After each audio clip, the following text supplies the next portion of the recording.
Education എന്നുള്ളത് ഒരാളുടെ overall ഡെവലപ്മെന്റുമായി ബന്ധപ്പെട്ട ഒരു കാര്യമാണ്. ആസ് എൻ ഇൻഡിവിജ്വൽ ഒരാള് അയാളുടെ ലൈഫിൽ ഗ്രോ ചെയ്യുന്നതിന്റെ ഒരു ഇൻഡിക്കേഷൻ ആണ് ആക്ച്വലി എഡ്യൂക്കേഷൻ എന്നാണ് എന്റെ ഒരു ഒപ്പീനിയൻ. അപ്പൊ അതില് ഒരു എഡ്യൂക്കേഷന്റെ കാര്യത്തിൽ, ഒരു പ്രൈമറി എഡ്യൂക്കേഷന്റെ കാര്യത്തിൽ നമ്മൾ ആക്ച്വലി ഇൻഫ്രാസ്ട്രക്ചറിന്റെ കാര്യത്തിൽ നമ്മൾ വളരെ മുമ്പിലാണ്. പക്ഷെ ക്വാളിറ്റി ഓഫ് എഡ്യൂക്കേഷന്റെ കാര്യത്തിൽ കേരളം ആക്ച്വലി വളരെ പിന്നിലാണ് എന്ന് വേണം പറയാൻ. ഒരാൾക്ക് നല്ലൊരു പ്രോഗ്രാമർ ആവണം എന്നുണ്ടെങ്കിൽ അയാൾക്ക് ഒരു പ്രോഗ്രാമിംഗ് ലാംഗ്വേജ് പഠിക്കാം. പക്ഷെ അയാൾക്ക് ഒരു പ്രോബ്ലം സോൾവിംഗ് ആണ് അതിനേക്കാളും ഒരു ഗ്രേറ്റർ സ്കിൽ സെറ്റ് എന്നുള്ളത്. അത് എഡ്യൂക്കേഷനിലൂടെ ഏൺ ചെയ്യേണ്ട ഒരു സംഭവമാണ്. അത് കേരളത്തിലെ കുട്ടികളില്, ഗവൺമെന്റ് സ്കൂളിൽ പഠിക്കുന്ന കുട്ടികളില് 31% കുട്ടികൾക്ക് മാത്രമാണ് 2 നമ്പർ കൊടുത്ത് ഡിവൈഡ് ചെയ്യാൻ അറിയാം. ഇത് യാഥാർത്ഥ്യം. I am not regretful about my decision. പക്ഷെ എനിക്ക് തോന്നിയിട്ട് എന്താണെന്ന് വെച്ചാല്, ഒരു റൈറ്റ് ഗൈഡൻസ് ഒരു ചെറിയ പ്രായത്തിൽ അത് പറഞ്ഞിട്ടുണ്ടായിരുന്നെങ്കിൽ probably we could have achieved more heights. അതൊരു നെക്സ്റ്റ് ജനറേഷന് പറഞ്ഞു കൊടുക്കണം എന്നുള്ള വലിയൊരു ആഗ്രഹം എന്നെ സംബന്ധിച്ചിടത്തോളം.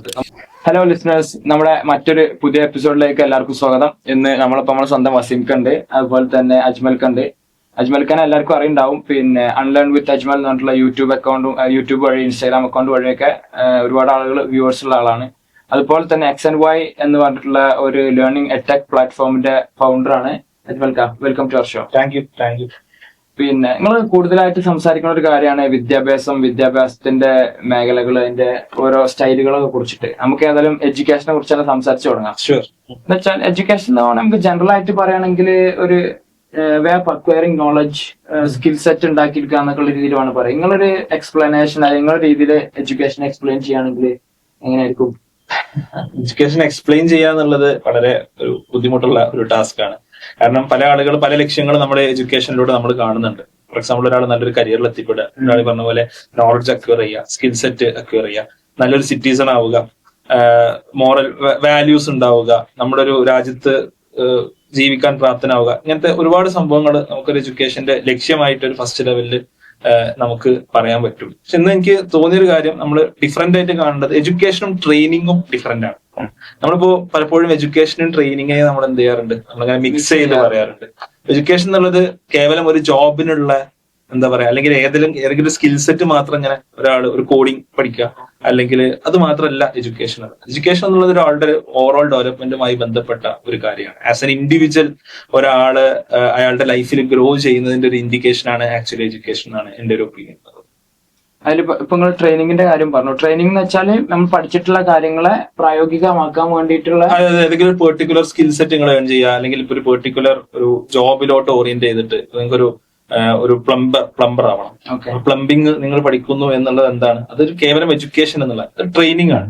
Education is far beyond that. Even എഞ്ചിനീയറിംഗിൽ നിങ്ങൾ കോഡിംഗ് പഠിക്കുന്നു, അത് ആക്ച്വലി ഒരു സ്കിൽ സെറ്റിന് വേണ്ടി നിങ്ങൾ ട്രെയിൻ ചെയ്യുന്നു എന്നുള്ളതാണ്.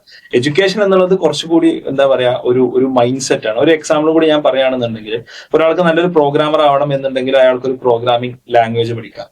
പക്ഷെ അയാൾക്ക് ഒരു പ്രോബ്ലം സോൾവിംഗ് ആണ് അതിനേക്കാളും ഒരു ഗ്രേറ്റർ സ്കിൽ സെറ്റ് എന്നുള്ളത്. അത് എഡ്യൂക്കേഷനിലൂടെ ഏൺ ചെയ്യേണ്ട ഒരു സംഭവമാണ്. അത് മേ ബി എന്തെയില്ല, അയാൾ ഒരു കോഡിംഗ് പ്രോഗ്രാമിൽ പഠിക്കുന്നതിനോട് കൂടിയിട്ട് എന്തെയില്ല, അയാൾ ഒരു പ്രോബ്ലം സോൾവിംഗ് മെന്റാലിറ്റിയിൽ ചിലപ്പോൾ എത്തിക്കോണമെന്നില്ല. ഫോർ എക്സാമ്പിൾ പറഞ്ഞതാണ്. ഓക്കെ, അപ്പൊ നമുക്ക് എന്നാല് XNY എന്ന് പറഞ്ഞിട്ടുള്ള നിങ്ങളെ പ്ലാറ്റ്ഫോമിനെ കുറിച്ച് സംസാരിക്കാം. എന്ന് വെച്ചാല് ഇപ്പോ പണ്ട് കാലങ്ങളിലൊക്കെ നമ്മൾ എടുക്കുകയാണെങ്കിൽ, നമ്മുടെ ഉപ്പന്റെ കാലം അല്ലെങ്കിൽ ഉപ്പന്റെ കാലത്തൊക്കെ ഓരൊക്കെ 4ാം ക്ലാസ് ഗുസ്തി എന്ന് പറയുന്ന ആ ഒരു ടൈപ്പ് ഓഫ് ആൾക്കാരാണ്. അല്ലാതെ ഓരിപ്പോ കുറെ ട്യൂഷൻ സെന്റർ, പിന്നെ അതുപോലെ തന്നെ കോച്ചിങ് സെന്ററുകള്, അതുപോലെ കരിയർ ഗൈഡൻസ്, ഇങ്ങനെ ഒരുപാട് കാര്യങ്ങളൊന്നും ഓർക്കില്ലേനു. പക്ഷെ ഓരോന്നും പിന്നെ ജീവിതം അടുത്തുനിന്നാണ് ക്വിറ്റ് ചെയ്ത് പോയ ആൾക്കാരല്ല, ചലഞ്ച് ഫേസ് ചെയ്ത് ഒരുപാട് പിന്നെ എന്താണ് പറയാ, ബീറ്റ് ചെയ്ത് കാര്യങ്ങൾ നേടിയെടുത്തിട്ടുള്ള ആൾക്കാരാണ്. അപ്പൊ എവിടെയാണ് ഇങ്ങനെ ഒരു പിന്നെ സിസ്റ്റത്തിന്റെ ഇമ്പോർട്ടൻസ് വരുന്നത്? പിന്നെ എന്താണ് പിന്നെ ഇങ്ങനെ ഒരു ഇപ്പൊ പുതിയ ഞാൻ പറഞ്ഞിട്ടുള്ള കാര്യങ്ങളുണ്ടല്ലോ, അതിന്റെ ഒരു റെലവൻസി എവിടെയാണ് വരുന്നത്? നമ്മൾ XNY തന്നെ വേണമെങ്കിൽ നമുക്കൊരു എക്സാമ്പിൾ ആയിട്ട് എടുക്കാം. എന്താണ് ഇതിന്റെ ഒരു റെലവൻസ്? ഇപ്പൊ നമ്മുടെ സൊസൈറ്റിയിൽ എവിടെയാണ് ഈ ഏതൊരു പ്രോബ്ലം ആണ് നമ്മൾ സോൾവ് ചെയ്യാൻ ശ്രമിക്കുന്നത് എന്നുള്ളത്? നമുക്ക് പഴയ കാലത്ത് തന്നെ തുടങ്ങാം. പണ്ട് കാലത്ത് ഇപ്പൊ ഒരാൾ ഒരു ഡിഗ്രി എടുക്കുക എന്ന് പറഞ്ഞാൽ തന്നെ ഈസ് വെൽ എഡ്യൂക്കേറ്റഡ് എന്നാണ് അതിൽ പറയാൻ പറ്റും. അപ്പൊ നമ്മുടെ ഒരു ഉപ്പമാര കാലഘട്ടത്തിൽ ഒരാൾക്ക് ഒരു ഡിഗ്രി ഉണ്ടെന്നാണ്. എന്നാൽ ഇന്നൊരു ഡിഗ്രി ഉണ്ട് എന്നുള്ളത് കൊണ്ട് മാത്രം ഒരാൾ ഒരിക്കലും എന്തല്ല ക്വാളിഫൈഡ് അല്ല എന്നുള്ളത് നമുക്ക് എല്ലാവർക്കും അറിയുന്ന കാര്യം അല്ലെ. ഇന്ന് PhD ഉള്ള ആൾക്കാർക്ക് പോലും ജോലി കിട്ടാൻ പ്രയാസമുള്ള ഒരു കാലഘട്ടത്തിലാണ്, ഒരു ചാലഞ്ചിങ് ആയിട്ടുള്ള ഒരു കാലഘട്ടത്തിലാണ് നമ്മൾ ജീവിച്ചുകൊണ്ടേയിരിക്കുന്നത്.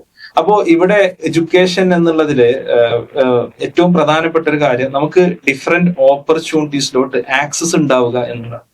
അതായത് ഇറ്റ്സ് നോട്ട് ജസ്റ്റ് അബൌട്ട് നമ്മൾ എന്തെങ്കിലും ഒരു ഡിഗ്രി പഠിക്കുക അല്ലെങ്കിൽ ഏതെങ്കിലും ഒരു പെർട്ടിക്കുലർ സ്കിൽ സെറ്റ് ഏൺ ചെയ്യുക എന്നുള്ളതല്ല. നമ്മുടെ മുമ്പിൽ ഇപ്പോൾ ഒരു 18 വയസ്സുകാരനായിട്ടുള്ള ഒരു കുട്ടി, ആ കുട്ടിക്ക് ചിലപ്പോൾ ഡോക്ടർ ആവണം എന്ന് ആഗ്രഹം ഉണ്ടാവും, അല്ലെങ്കിൽ എഞ്ചിനീയർ ആവണം എന്ന് ആഗ്രഹം ഉണ്ടാവും. ഞാൻ എന്റെ ഒരു എക്സാമ്പിൾ തന്നെ എടുക്കുക. ഞാൻ IIT JEE ക്വാളിഫൈ ചെയ്ത സമയത്ത് എനിക്ക് എഞ്ചിനീയർ ആവാന്നുള്ള എന്റെ ഒരു ഓപ്ഷൻ. ഞാൻ എഞ്ചിനീയർ ആവാനുള്ള റീസൺ എനിക്ക് മാത്സ് ഒക്കെ ഇഷ്ടമാണെന്നുള്ളതുകൊണ്ടാണ്. അല്ലാതെ എഞ്ചിനീയറിംഗ് എന്താന്നുള്ളത് പൂർണ്ണമായിട്ട് അറിഞ്ഞിട്ടൊന്നല്ല ഞാൻ എഞ്ചിനീയർ ആവാൻ പോയിട്ട്. നിങ്ങൾ ഓരോരുത്തരുടെ കേസിലും ഇതേപോലെ തന്നെ ആയിരിക്കും, നമ്മളതൊന്നും പൂർണ്ണമായി അറിഞ്ഞിട്ടല്ലേ പോകുന്നത്. അന്ന് എന്റെ മുമ്പിൽ 2 ഓപ്ഷനാണ് ഉള്ളത്. ഒന്നെങ്കിൽ കമ്പ്യൂട്ടർ സയൻസിൽ ഡുവൽ ഡിഗ്രി IIT മദ്രാസിൽ ചെയ്യാം, അല്ലെങ്കിൽ ഇലക്ട്രിക്കൽ എഞ്ചിനീയറിംഗ് ആൻഡ് VLSI ഡിസൈനിൽ ഒരു ഡുവൽ ഡിഗ്രി ചെയ്യാം. അന്ന് ഈ VLSI ഡിസൈൻ എന്താ സംഭവം എനിക്ക് അറിയില്ല. അപ്പോ പക്ഷേ അത് ഒരു കാര്യത്തിൽ എനിക്ക് ഉറപ്പുണ്ടായിരുന്നു, IIT മദ്രാസിലാണ് ഞാൻ പോയി പഠിക്കേണ്ടത്. IIT മദ്രാസിൽ നമ്മൾ പോയി പഠിക്കുമ്പോൾ ഇറ്റ്സ് നോട്ട് ജസ്റ്റ് അബൌട്ട് ഒരു ഇലക്ട്രിക്കൽ എഞ്ചിനീയറിംഗ് ഡിഗ്രി എടുക്കുക എന്നുള്ളതിന് മാത്രമല്ല അവിടെ പ്രാധാന്യം. ദാറ്റ്സ് ഇമ്പോർട്ടന്റ്, അത് നമ്മുടെ അക്കാഡമിക്സിന്റെ ഭാഗമാണ്. പക്ഷെ അതിനപ്പുറം നമ്മുടെ ലൈഫിൽ ഒരു വ്യത്യസ്തങ്ങളായിട്ടുള്ള ഓപ്പർച്യൂണിറ്റീസ് നമുക്ക് അവിടെ തുറന്നു കിട്ടും എന്നുള്ളതാണ്. അതിൽ പല ഏരിയാസ് എക്സ്പ്ലോർ ചെയ്യുന്ന ആൾക്കാരുണ്ടാവും. ഞാൻ 10 വർഷം ഇലക്ട്രോണിക്സ് ഇൻഡസ്ട്രിയിൽ കോറിൽ വർക്ക് ചെയ്തു. എന്റെ കൂടെ പഠിച്ച ഇലക്ട്രിക്കൽ എഞ്ചിനീയറിംഗ് IIT കഴിഞ്ഞ ഒരുപാട് ആൾക്കാർ ഓണ്ടർപ്രണേഴ്സ് ആയിട്ട് മാറിയിട്ട് അവരുടെ കമ്പനീസ് ആമസോൺ പോലത്തെ കമ്പനീസ് അക്വയർ ചെയ്ത അങ്ങനത്തെ ആൾക്കാരുണ്ട്. എന്താ പറയാ, സിവിൽ സർവൻസ് ആയിട്ട് മാറിയ ആൾക്കാരുണ്ട്. MBAക്ക് പോയിട്ട് അങ്ങനെ കൺസൾട്ടൻസ്, ഫൈനാൻസ്, ഇൻവെസ്റ്റ്മെന്റ് ബാങ്കിങ് ഇത്തരം കാര്യങ്ങളിലോട്ട് പോയ ആൾക്കാരുണ്ട്. അതേപോലെ തന്നെ ഈവൻ പൊളിറ്റിക്സിലോട്ട് പോയ ആൾക്കാരുണ്ട്. ഞങ്ങളുടെ വർഷത്തെ Kerala engineering first rank Deepak എന്നാണ് എന്റെ പേര്, ദീപക് മോഹൻ, IIT പഠിച്ചത്. അവൻ IIT കഴിഞ്ഞ് IIM കഴിഞ്ഞ് സ്റ്റാൻഡപ്പ് കൊമേഡിയനാണ്. Kerala engineering first rank, completely different ആയിട്ടുള്ള ഇത്. അപ്പോ എന്തുകൊണ്ട് ആൾക്കാർക്ക് ഇത് സാധിക്കും എന്നുള്ളതാണ്. അത് കാരണം അവർക്കൊരു റൈറ്റ് എക്സ്പോഷർ ഇത്തരം സ്ഥലങ്ങളിൽ നിന്ന് കിട്ടുന്നു എന്നുള്ളതാണ്. കാരണം വ്യത്യസ്തങ്ങളായിട്ടുള്ള സ്റ്റേറ്റ്സ് നിന്ന് വരുന്ന, വ്യത്യസ്തങ്ങളായിട്ടുള്ള ഭാഷകൾ സംസാരിക്കുന്ന, വളരെ ടാലന്റഡ് ആയിട്ടുള്ള, ഒരുപാട് തോട്ട്സ് ഉള്ള ഒരുപാട് ആൾക്കാരുടെ ഇടയിലേക്കാണ് നമ്മൾ പോകുന്നത്. ഈ ആളുകളുടെ ഇടയ്ക്ക് പോകുമ്പോൾ നമുക്കും നമ്മുടെ തോട്ട് പ്രോസസ്സ് എക്സ്പാൻഡ് ചെയ്യും. നമ്മളും എന്ത് ചെയ്യും, പുതിയ പുതിയ കാര്യങ്ങൾ നമ്മൾ ആലോചിക്കാൻ തുടങ്ങും. നമ്മൾ ഈ പറഞ്ഞ പോലെ നമ്മൾ പുതിയ കാര്യങ്ങൾ, പുതിയ സ്കിൽസ് നമ്മൾ ആർജിച്ചെടുക്കും. പുതിയ മേഖലകളെ കുറിച്ച് നമുക്ക് അറിവ് കിട്ടും. ഇത് പലപ്പോഴും ഒരു നോർമൽ കോളേജിൽ നിന്ന് ഒരു കുട്ടിയെ സംബന്ധിച്ചിടത്തോളം കിട്ടില്ല. കാരണം അവന് ഇടപെടുന്നത് വീണ്ടും അവന്റെ നെയ്ബർഹുഡിലുള്ള കുട്ടികളോട് മാത്രമാണ്.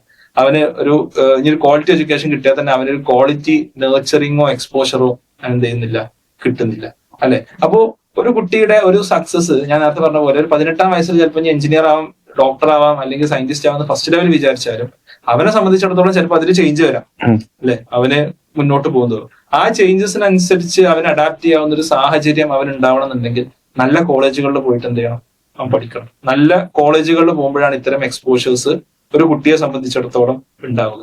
ഈ എക്സ്പോഷർ ഉണ്ടാകുമ്പോൾ അവന്റെ ലൈഫിൽ കുറച്ചും കൂടി മീനിങ് ആയിട്ടുള്ള, കുറച്ചും കൂടി ആളുകൾക്ക് ഇമ്പാക്ട്ഫുൾ ആയിട്ടുള്ള ഡിസിഷൻസ് എടുക്കാൻ അവനെ സംബന്ധിച്ചിടത്തോളം സാധിക്കും എന്നുള്ളതാണ്.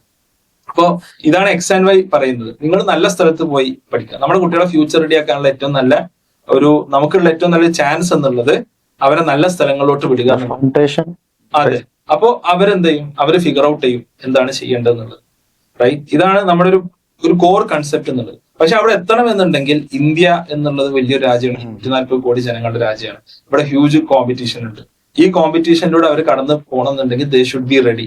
അതിന് പലപ്പോഴും അവരുടെ സ്കൂൾ സിലബസോ മറ്റൊന്നും എന്ത് ചെയ്യുന്നില്ല, അവരെ റെഡി ആക്കുന്നില്ല എന്നുള്ളതാണ് യാഥാർത്ഥ്യം. എസ്പെഷ്യലി കേരളത്തിന്റെ കേസിലോട്ട് വരുമ്പോൾ നമ്മുടെ മൈൻഡ് സെറ്റ് വളരെ ഡിഫറെന്റ് മൈൻഡ് സെറ്റ് ആണ് മറ്റ് സ്റ്റേറ്റ്സിൽ വെച്ച് നോക്കുമ്പോൾ. ഒരു ഹയർ എഡ്യൂക്കേഷൻ സംബന്ധിച്ച് കേരളത്തിലുണ്ട്. നമ്മൾ വളരെ പല കാര്യങ്ങളിലും വളരെ നെഗറ്റീവായിട്ട് ചിന്തിക്കുന്ന ആൾക്കാരാണ്.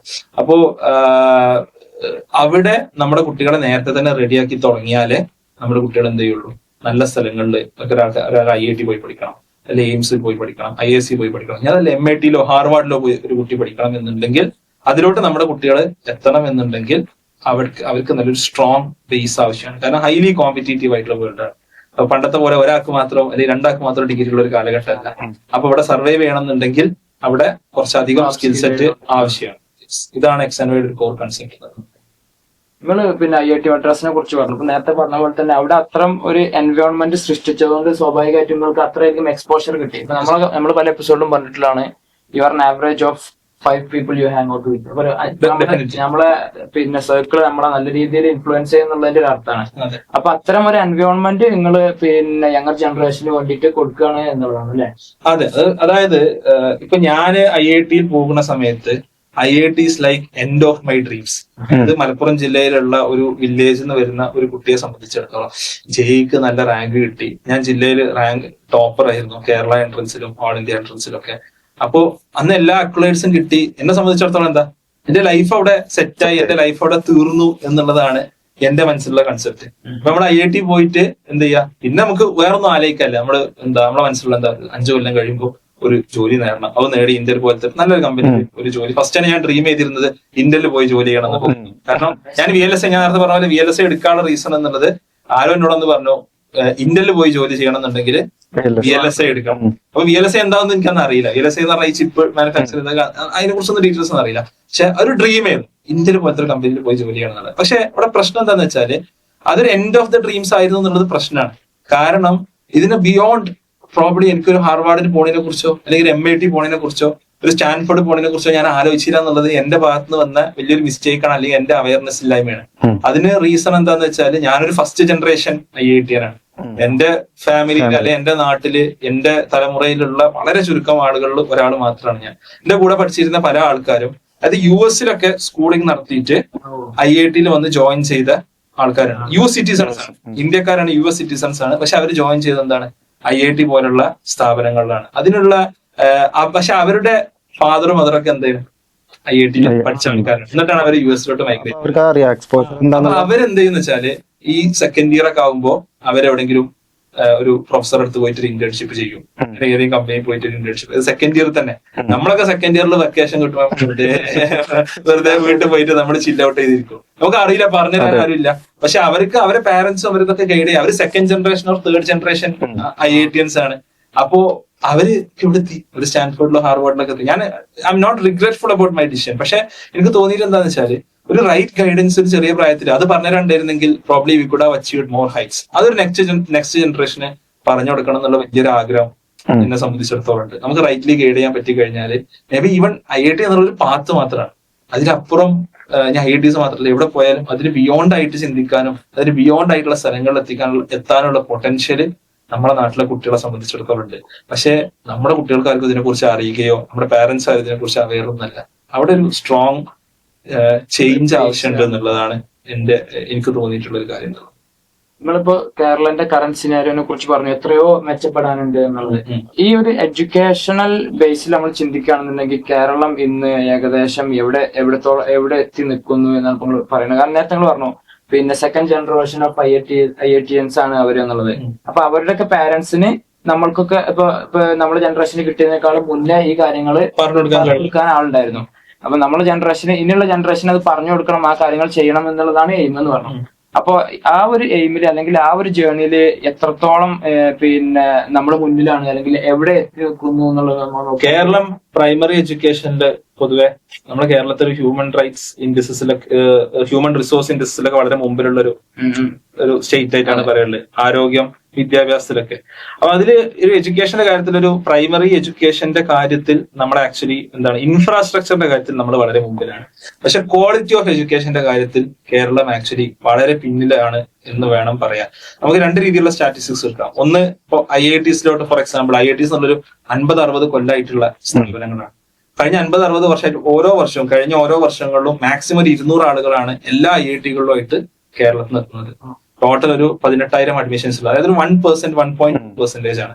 കേരളത്തിന്റെ ടോട്ടൽ പോപ്പുലേഷൻ ഇന്ത്യയുടെ പോപ്പുലേഷന്റെ 3.5% ആണെന്നുള്ളത് നമ്മൾ ഓർക്കണം. അതിന്റെ 1/3 റെപ്രസെന്റേഷനെ നമുക്ക് IITs-ലുള്ളൂ. ഇപ്പോ ഈ അടുത്ത് പുതിയതായിട്ടൊരു എക്സാം വന്നു, common universities entrance test, CUET എന്നാണ് എക്സാമിന്റെ പേര്.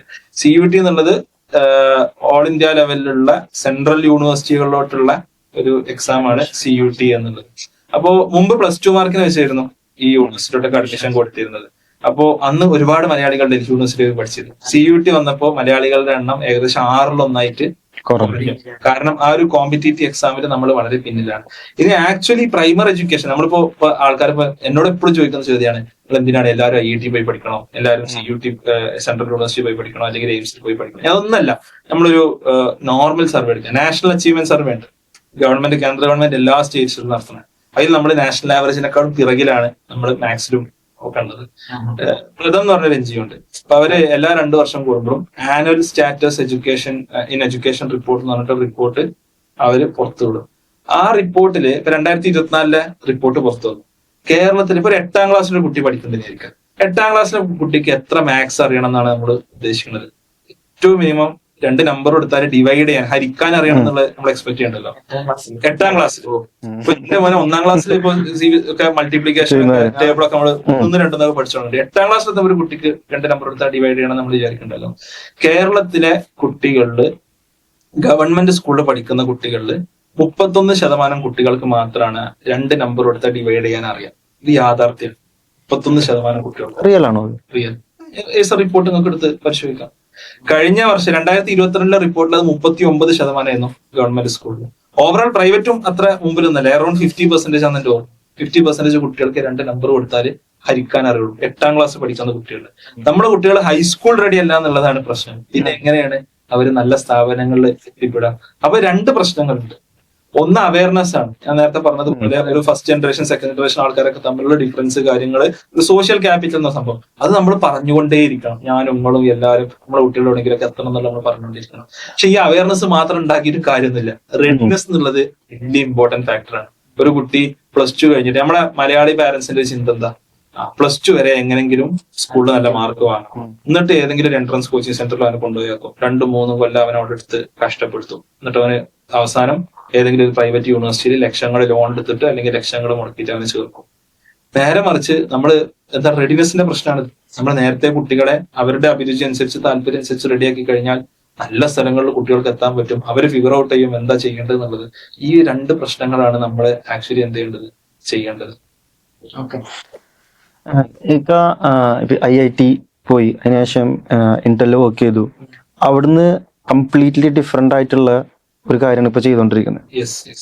അപ്പൊ ആ ഒരു, എനിക്ക് നേരത്തെ പറഞ്ഞു എൻഡ് ഓഫ് ദി ഡ്രീം എന്ന് പറഞ്ഞ ആ സ്ഥലത്ത് നിന്ന് പുതിയ ഡ്രീംസ് കാണാനും പുതിയൊരു വിഷനിലോട്ട് പോകാനും ഉണ്ടായിരുന്ന പോസിറ്റീവ് ആയിട്ടുള്ള ട്രിഗേഴ്സ് എന്തായിരുന്നു? കാരണം നിങ്ങളെ റോൾ മോഡലായിട്ട് കാണുന്ന ഒരുപാട് ലിസണേഴ്സ് ഉണ്ട്. അപ്പൊ അവർക്ക് കൊടുക്കാവുന്ന, കാരണം ഇപ്പോഴത്തെ യങ്സ്റ്റേഴ്സിനാണെങ്കിലും എല്ലാവർക്കും ഔട്ട് ഓഫ് ബോക്സ് തിങ്ക് ചെയ്യാനും ചലഞ്ചേഴ്സ് ആക്സെപ്റ്റ് ചെയ്യാനും വളരെ പേടിപ്പെടുന്ന ഒരു സൊസൈറ്റി. അത് ചെയ്യാൻ ബുദ്ധിമുട്ടാണ് അവർക്ക്. കാരണം എല്ലാവർക്കും അവരുടെ കംഫർട്ട് സോൺ മാത്രം നോക്കി പോകുന്ന ഒരു സൊസൈറ്റിയിൽ നിങ്ങൾ വളരെ കംഫർട്ടബിൾ ആയിട്ടുള്ള ഒരു ജോബ് വിട്ടിട്ടാണ് അത്യാവശ്യം ഉള്ള ഒരു സ്ഥലത്തേക്ക് വന്നിരിക്കുന്നത്. അപ്പൊ അതിന് നിങ്ങളെ നയിച്ചിരുന്ന പോസിറ്റീവ് തോട്ട്സ് എന്തായിരുന്നു? ഇമ്പാക്ട് എന്നുള്ളതാണ് എനിക്ക് ഫസ്റ്റ് ഉത്തരം. നമ്മൾ ചെയ്യുന്ന വർക്കിന് എന്താണ് ഇമ്പാക്ട്? അതും ഒരു വിസിബിൾ ഇമ്പാക്ട്. ഇന്ത്യയിൽ നമ്മളൊരു ചിപ്പ് ഡിസൈൻ ചെയ്യുമ്പോൾ ഞാൻ അടിപൊളിയായിട്ടുള്ള ഒരുപാട് ചിപ്പുകൾ ഞാൻ ഡിസൈൻ ചെയ്തിട്ടുണ്ട്. അതായത് നമ്മളെല്ലാവരും ഇതിന്റെ ബാക്ക് ഒരു ആമസോണിലോ ഫേസ്ബുക്കിലോ ഒക്കെ ഉപയോഗിക്കുന്ന സാധനങ്ങളാണ് ഞാൻ കഴിഞ്ഞൊരു 8-10 വർഷമായിട്ട് ഡിസൈൻ ചെയ്തിട്ടുണ്ട്. That is making an impact. പക്ഷെ ഇമ്പാക്ട് ശരിക്ക് ഭയങ്കരമായിട്ട് എനിക്ക് വിസിബിൾ അല്ല. അതെങ്ങനെ ആളുകളുടെ ലൈഫ് ചേഞ്ച് ചെയ്യുന്നുണ്ട്, വേൾഡിലെ ടെക്നോളജിയെ ചേഞ്ച് ചെയ്യുന്നുണ്ട്, ഒക്കെ ചേഞ്ച് ചെയ്യുന്നുണ്ട്. പക്ഷെ അത് നമുക്ക് അത്ര വിസിബിൾ അല്ല. പിന്നെ നമ്മൾ at A certain point of time നമ്മൾ ചില കാൽക്കുലേറ്റഡ് ആയിട്ടുള്ള റിസ്കുകൾ നമ്മൾ എടുക്കേണ്ടി വരും. എടുത്തില്ലെന്നുണ്ടെങ്കിൽ നമ്മൾ പ്രോബ്ലി ഒരു ഏരിയയിൽ ഇങ്ങനെ സ്പെഷ്യലൈസ് ചെയ്ത് പോകും. നമ്മളിപ്പോ ചിപ്പ് ഉണ്ടാക്കുന്ന രീതിയിൽ ഇങ്ങനെ സ്പെഷ്യലൈസ് ചെയ്തൊരു സമയത്ത് നമ്മൾ അടുത്തൊരു അതെ. അപ്പോ അവിടെ എനിക്ക് തോന്നിയിട്ടുള്ള ഒരു കാര്യം എന്നുള്ളത്, എനിക്ക് കുറച്ചും കൂടി ഇമ്പാക്ട് എന്ത് ചെയ്യാൻ പറ്റും, എനിക്ക് ഉണ്ടാക്കാൻ പറ്റും ആളുകളുമായി സംസാരിച്ചിട്ട്. അതെനിക്ക് യൂട്യൂബ് ചാനലിലൂടെ ഒക്കെ തുടങ്ങി അങ്ങനെ വന്നപ്പോൾ എനിക്ക് മനസ്സിലായിട്ടുള്ള ഒരു കാര്യമാണ്. നമ്മൾ പറയുന്നതിന് ആൾക്കാർ ലിസൺ ചെയ്യുന്നുണ്ട്. ഞാൻ കുറച്ചുകൂടി അതിലോട്ട് ഇറങ്ങിക്കഴിഞ്ഞാൽ ആളുകളുടെ ലൈഫിൽ, നമ്മുടെ കുട്ടികളുടെ ലൈഫിൽ, നമ്മുടെ പാരന്റ്സിന്റെ ലൈഫിൽ ഒക്കെ എന്ത് ചെയ്യാൻ പറ്റും, നമുക്ക് കുറച്ചുകൂടി വിസിബിൾ ആയിട്ടുള്ള ഒരു ഇമ്പാക്ട് ഉണ്ടാക്കാൻ സാധിക്കും. അതിന് നമ്മൾ കുറച്ചുകൂടി ആളുകളോട് നോളജ് ഷെയർ ചെയ്തുകൊണ്ടേയിരിക്കണം. ഇപ്പോ എന്നെ കഴിഞ്ഞ ദിവസം ഒരു പയ്യൻ എന്നെ മെസ്സേജ് ചെയ്തു. അതായത് ഞാനൊരു 6 മാസം മുമ്പ് ലിങ്ക്ഡിനിൽ ഒരു പോസ്റ്റ് ഇട്ടു. ഇപ്പൊ Xeon 6 എന്ന് പറഞ്ഞിട്ട് ഇപ്പൊ ലോഞ്ച് ചെയ്ത ഇന്ത്യയിലെ പുതിയൊരു പ്രൊസസർ. അപ്പോ അത് ഞാൻ വെറുതെ അത് പിടിച്ചു നിൽക്കുന്ന ഒരു ഫോട്ടോ ഇട്ടിട്ട് അതിനൊരു ജേണി ചെറുതായിട്ട് പറഞ്ഞിട്ട് പോസ്റ്റ് ഇട്ടു. ഞാൻ ഇന്ത്യയിൽ ഇറങ്ങിയ ദിവസം എന്നെ ഒരു പയ്യൻ മെസ്സേജ് ചെയ്തു, നിങ്ങളുടെ ആ ഒരു സ്റ്റോറി എന്നെ ഭയങ്കരമായിട്ട് ഇൻസ്പയർ ചെയ്തു. ഞാൻ അത് കാരണം ഞാൻ ഇന്ത്യയിൽ പോലത്തെ ഒരു കമ്പനിയിൽ എത്തണം എന്ന് ആഗ്രഹിച്ചു. ഞാന് നന്നായി ഇന്റർവ്യൂവിനൊക്കെ പ്രിപ്പയർ ചെയ്തു. എനിക്കിതാ ഈ ദിവസം എനിക്ക് ഇന്ത്യയിൽ ഇന്റേൺഷിപ്പ് കിട്ടി. ഇതിനാടെ butterfly effect in my life. Butterfly effect എന്ന് പറഞ്ഞ മോഡൽ. അതായത് നമ്മൾ ചെയ്യുന്ന ഒരു ചെറിയൊരു കാര്യം നമ്മൾ ആളുകളെ ചെറുതായിട്ടൊന്ന് ഇൻസ്പയർ ചെയ്താൽ there is going to be huge difference in his or her life എന്നാണ്. എഡ്യൂക്കേഷന് തലമുറകളെ ഇൻഫ്ലുവൻസ് ചെയ്യാനുള്ള ഒരു കേപ്പബിലിറ്റി ഉണ്ട് എന്ന് വിശ്വസിക്കുന്നതാണ്. എന്റെ ലൈഫിൽ തന്നെ അത് സ്പാർക്ക് കൊടുക്കാൻ പറ്റിയിട്ടുണ്ട്. ആ സ്പാർക്ക് എവിടെയെങ്കിലും നമുക്ക് കൊടുക്കാൻ പറ്റി കഴിഞ്ഞാല് നമുക്ക് വലിയ ഇമ്പാക്ട് നമുക്ക് ഉണ്ടാക്കാൻ സാധിക്കും. ഒരു കുട്ടി പഠിച്ചാല് അവന്റെ നെക്സ്റ്റ് ജനറേഷൻസ് ആണ് രക്ഷപ്പെടാൻ പോകുന്നത്. അതെ, അത് ഒരു പഴഞ്ചൊല്ലുണ്ടല്ലോ, ഒരാൾ പഠിച്ച ഒരു കുടുംബം രക്ഷപ്പെടും എന്ന് പറയുന്നത്. അതെ, ഞാനെപ്പോഴും പറയുന്ന ഒരു കഥ ഉണ്ട്. ഞാൻ എങ്ങനെ IIT-യിൽ എത്തി എന്നുള്ള ഒരു സ്റ്റോറി. അതായത് എന്റെ ഉപ്പ മലപ്പുറം ജില്ലയിൽ വളരെ റിമോട്ട് ആയിട്ടുള്ള ഒരു ഏരിയ ആണ്. ഉപ്പാക്ക് 12 സിബിലിങ്സ് ഉണ്ട്, 13 മക്കളാണ് ഫാമിലിയിൽ. വല്യപ്പാക്ക് ഇവരൊന്നും സ്കൂളിൽ പോണത് ഇഷ്ടമല്ലേ. കാരണം എന്താ വെച്ചാല്, ഒന്ന് അന്നത്തെ കുറച്ച് യാഥാസ്ഥിതികമായ കാരണങ്ങളുണ്ട്. എന്താ, ഒരു പണ്ടത്തെ കാലത്ത് സ്കൂളിൽ പോയി പഠിക്കുക എന്നുള്ളതൊന്നും വലിയൊരു കാര്യമായിട്ടുണ്ട്. 2, ഈ 13 ആൾക്കാർക്ക് ഫുഡ് കഴിക്കണം എന്നുണ്ടെങ്കിൽ ആരെങ്കിലും പറമ്പിലിറങ്ങി പണിയെടുക്കണം. ചുറ്റും പറമ്പാണ്, പണിയെടുക്കണം. പക്ഷെ ഇപ്പാക്ക് പഠിക്കാനൊക്കെ ഭയങ്കര ഇഷ്ടമായിരുന്നു. അപ്പൊ ഞാനിങ്ങനെ ആലോചിക്കും, ആ ഒരു റിമോട്ട് ഏരിയയിൽ നിന്ന് ഞാൻ എങ്ങനെ IIT അതിന്റെ പിന്നിൽ ഒരു ചെറിയൊരു സ്റ്റോറി ഉണ്ട്, ഞാൻ ജസ്റ്റ് പറയാം. അതായത് ഉപ്പ 9ാം ക്ലാസ് പഠിക്കുന്ന സമയത്ത് അന്ന് കവുങ്ങിന്റെ മേലെ കയറും അടക്ക പറിക്കാൻ വേണ്ടി. നമ്മൾ ആലോചിക്കണം, ഒരു സ്കൂൾ കുട്ടിയാണ് അടക്ക പറിക്കാൻ വേണ്ടി കയറുന്നത്. അങ്ങനെ കവുങ്ങിന്റെ മേലിന്ന് അടക്ക പറിക്കാൻ കയറിയപ്പോ കവുങ്ങിന്റെ മേലിന്ന് വീണിട്ട് കൈ ഒടിഞ്ഞു. നമുക്കൊരു സാഡ് ഇൻസിഡന്റ് ആണ്. അപ്പൊ പക്ഷെ കൈ ഒടിഞ്ഞപ്പോ ഇപ്പൊ ഒരു കാരണമാക്കി വെക്കാൻ പറഞ്ഞു, പണിക്ക് പോവാതിരിക്കാൻ. ഇപ്പൊ പണിക്ക് വിളിക്കുമ്പോ പറയും കൈ വേദന, പണിക്ക് വരൂല എന്ന് പറയും. അങ്ങനെ ഒരു ദിവസം സൽപ്പ്യം വല്യപ്പും തമ്മിലൊരു ഫ്രിക്ഷനായി, ഒരു കോൺഫ്ലിക്റ്റ് ആയി. അപ്പൊ വല്യമ്മ ഇടപെട്ടിട്ട് പറഞ്ഞു, എന്റെ കുട്ടീനെ നിങ്ങൾ പണിക്കൊന്നും വിളിക്കരുത്, അപ്പോ വല്യപ്പോ ഒരു തീരുമാനം പറഞ്ഞു, ശരിയാണ്, ഞാൻ ഓനെ പണിക്കൊന്നും വിളിക്കണ്ട, ഓനെ ഒന്നിനും പറ്റൂല, അതുകൊണ്ട് അവൻ പഠിക്കാൻ പഠിച്ചോ. ഇപ്പൊ പഠിക്കാൻ പോയി. പ്രീ ഡിഗ്രി കഴിഞ്ഞു, മമ്പാട് കോളേജിൽ ഡിഗ്രി BSc സുവോളജി കഴിഞ്ഞു. MSc പകുതിയായി. എന്താ, കോഴിക്കോട് മെഡിക്കൽ കോളേജിൽ MBBS അഡ്മിഷൻ കിട്ടി. അത് ഭയങ്കര ഒരു ലൈഫിലൊരു ടേണിംഗ് പോയിന്റ്. ഉപ്പാക്ക് മാത്രല്ല, അതായത് എന്റെ അമ്മായിമാരൊക്കെ വളരെ ചെറിയ പ്രായത്തിൽ കല്യാണം കഴിഞ്ഞ് പോയ ആൾക്കാരാണ്. അങ്ങനത്തെ ഒരു ഫാമിലിയിൽ നിന്നാണ് ഞാൻ വരുന്നത്. ഞാൻ പറയാം, എന്റെ അമ്മായി, എന്റെ ഉപ്പാന്റെ പെങ്ങന്മാർ. അപ്പോ ഒന്ന് ആലോചിച്ച് നോക്കുക, ആ പെങ്ങന്മാരെ മക്കളൊക്കെ ഇപ്പൊ പഠിപ്പിച്ചു, അല്ലെ അവർക്കൊരു ഇൻസ്പിറേഷൻ ആയി മാറി. പല താഴെയുള്ള, ഇപ്പൊ 3ാമത്തെ ആളാ, ബാക്കി 10 ആളുകളെ പല ആൾക്കാരെ പഠിപ്പിച്ചു. അവർ അധ്യാപകരായി മാറി, അവരെ മക്കളെ ഡോക്ടർമാരായി മാറി, അവരെ മക്കളെ എഞ്ചിനീയർമാരായി മാറി. ഒരാൾ കൗങ്ങിന്റെ മേലെ പണിയുന്ന ഒരുപാട് ആൾക്കാരുടെ ലൈഫിൽ ഉണ്ടായ ഇമ്പാക്ടുകൾ ഒന്ന് ആലോചിച്ചു. അതായത് അതാണ് പറഞ്ഞത്, എഡ്യൂക്കേഷന് ട്രാൻസ്ഫോം ചെയ്യാൻ പറ്റും ജനറേഷൻസ്. ഈ ഒരു ഇമ്പാക്ട് ആണ് ശരിക്കും ഇന്ത്യയിൽ നിന്ന് ഇറങ്ങുമ്പോൾ ഞാൻ ശരിക്കും ആലോചിച്ചൊരു സംഭവം. നമ്മളൊരു കുട്ടിക്ക് ഒരു ഗൈഡൻസ് നൽകി കഴിഞ്ഞാൽ മേ ബി ഒരു നാട് മാറും, ഫാമിലി മാറും, ഒരു തലമുറ ചിലപ്പോൾ രക്ഷപ്പെടും. ഇപ്പൊ ഇക്ക പറഞ്ഞല്ലോ, ഇക്കൊക്കെ ഒരുപാട് പേരെ ഇൻഫ്ലുവൻസ് ചെയ്യാൻ പറ്റിയിട്ടുണ്ട്. ആ സംഭവം ഒരു ഓൾമോസ്റ്റ് 7 to 8 years ആണ് എന്റെ ലോക്കിൽ. 10 years. ഇപ്പൊ തിരിഞ്ഞു നോക്കുമ്പോ റിഗ്രറ്റ് ചെയ്യുന്നുണ്ടോ? കുറച്ചും കൂടി കുറച്ചും കൂടി നേരത്തെ ഈ ഒരു പ്രൊഫഷനോട്ട് വന്നിരുന്നെങ്കിൽ ഒരുപാട് ലൈഫ് ചേഞ്ച് ചെയ്യാൻ പറ്റുമായിരുന്നു, ഒരുപാട് ഇൻഫ്ലുവൻസസ് സൊസൈറ്റിയിൽ കാണിക്കാമായിരുന്നു എന്ന് ഇപ്പൊ തോന്നുന്നുണ്ടോ? ഇല്ല, എനിക്ക് അങ്ങനത്തെ ഒരു റിഗ്രറ്റ് പൊതുവെ ലൈഫിൽ ജനറലി ഞാൻ എന്ത് ചെയ്യാറില്ല. അങ്ങനത്തെ ഒരു റിഗ്രറ്റ് എനിക്ക് ഫീൽ ചെയ്യില്ല. പക്ഷെ ഇന്ത്യയിൽ പഠിപ്പിച്ച ഒരുപാട് പാഠങ്ങളുണ്ട്. ഏറ്റവും റീസെന്റ് ആയിട്ട് ഞാൻ ഇന്ത്യയിൽ നിന്ന് ഇറങ്ങുന്ന ഒരു സമയത്ത് ഞാൻ ഇറങ്ങെടുക്കാൻ ഡിസിഷൻ ആയ വേറൊരു ടെക്നിക്കൽ ഒരു റീസൺ കൂടി. ഇത് AI-യുടെ ഒരു കാലഘട്ടത്തിലോട്ടാണ് നമ്മൾ വരുന്നത്. ഞാൻ ലാസ്റ്റ് ആയിട്ട് ഡിസൈൻ ചെയ്യുന്ന ചിപ്പുകളൊക്കെ ഈ AI-യെ ഇനേബിൾ ചെയ്യുന്ന ചിപ്പുകൾ, GPUസുമായി ബന്ധപ്പെട്ട ചിപ്പുകളാണ്. എനിക്ക് തോന്നിയ ഒരു കാര്യം, ഞാൻ അതിനെ കുറിച്ച് കുറച്ച് ഡീപ്പായി പഠിച്ചപ്പോൾ ഈ AI എന്നുള്ള technology more than designing chips for that, അത് വളരെ കോംപ്ലിക്കേറ്റഡ് ആയിട്ടുള്ള വളരെ ടെക്നിക്കൽ നോളജ് ആവശ്യമുള്ള ഒരു സംഭവമാണ്. പക്ഷെ അതിന് ബിയോണ്ട് ആയിട്ട് AI എന്നുള്ള ടെക്നോളജിനെ യൂസ് ചെയ്തിട്ട് നമുക്ക് എഡ്യൂക്കേഷനിൽ കുറച്ചുകൂടി മീനിങ് ഫുൾ ആയിട്ടുള്ള ചേഞ്ച് ഉണ്ടാക്കാൻ പറ്റും. ഇത് നേരത്തെ പറഞ്ഞ ഇമ്പാക്ട് എന്നുള്ളതിന്റെ ഒരു സെക്കൻഡ് പോയിന്റ് ആയിട്ട് എനിക്ക് തോന്നിയിട്ടുള്ള ഒരു കാര്യമാണ്. ഞാൻ എന്തുകൊണ്ട് ഇറങ്ങണം എന്നുള്ളടത്ത് എനിക്ക് തോന്നിയിട്ടുള്ള ഒരു കാര്യമാണ്.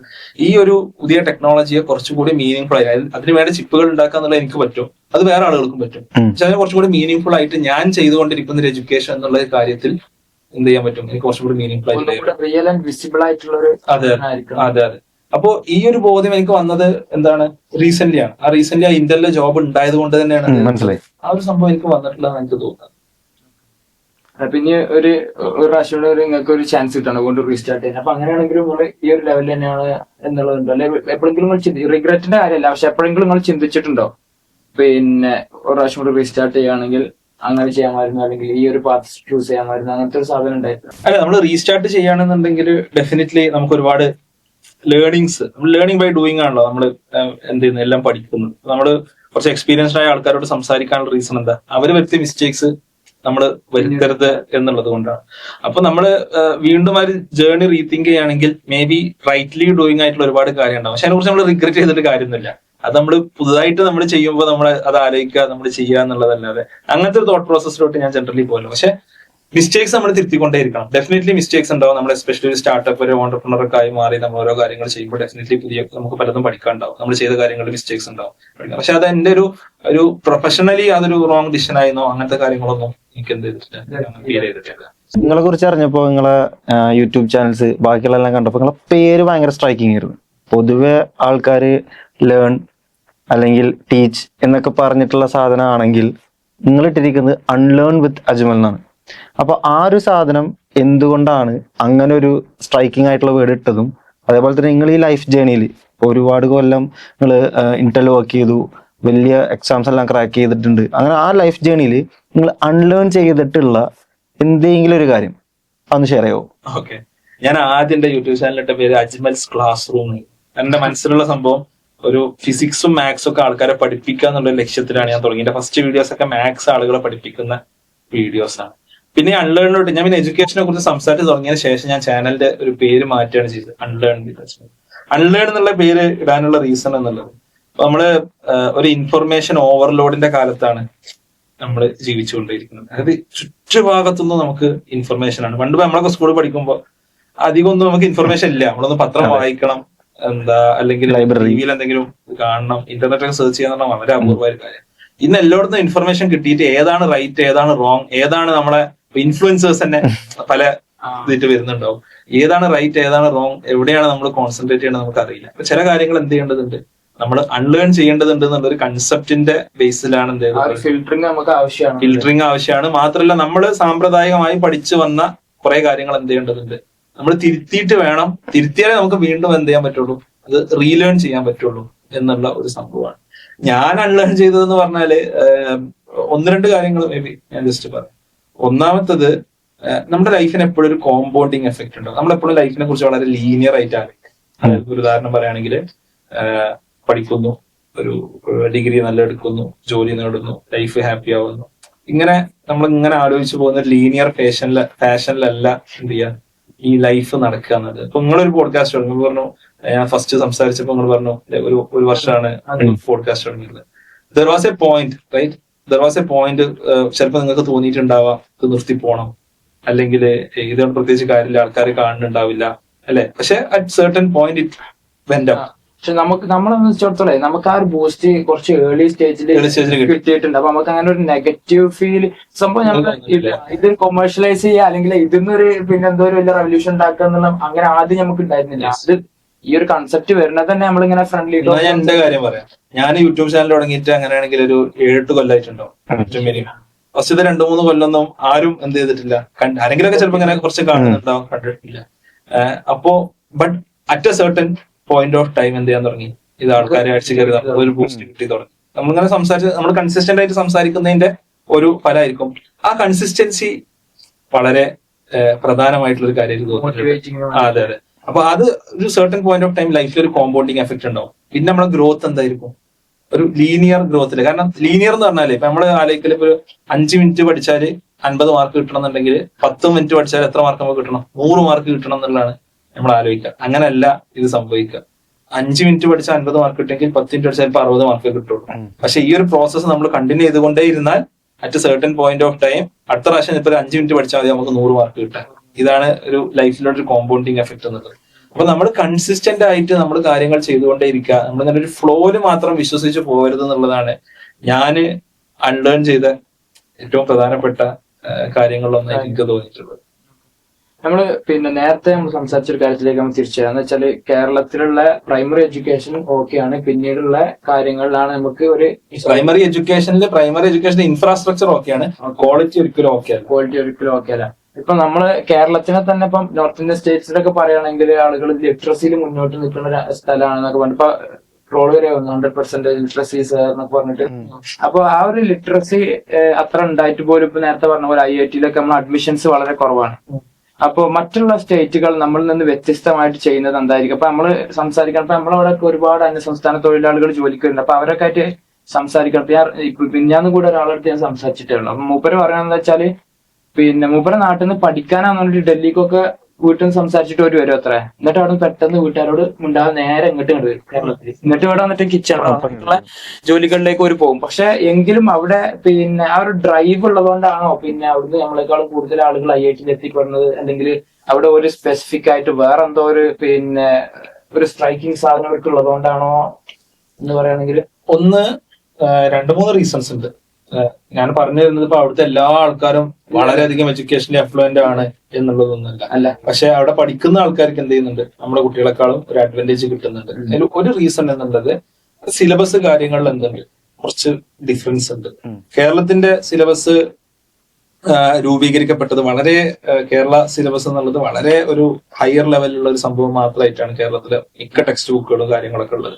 അതിന്റെ ഒരു പ്രശ്നമുണ്ട്. ഒരു നാഷണൽ സ്റ്റാൻഡേർഡ്സുമായിട്ട് മാച്ച് ചെയ്യുന്ന രീതിയിലല്ല. ഞങ്ങൾ തമിഴ്നാട് പോയിക്കോളും, തമിഴ്നാട് ടെക്സ്റ്റ് ബുക്സ് ഒരു NCERTയുടെ ബുക്സിന് ഇക്വലന്റ് അല്ലെങ്കിൽ അതിനേക്കാളും എബോ ആയിട്ട് നിൽക്കുന്ന ബുക്സാണ് തമിഴ്നാടിന്റെയും മറ്റു ബുക്സ്.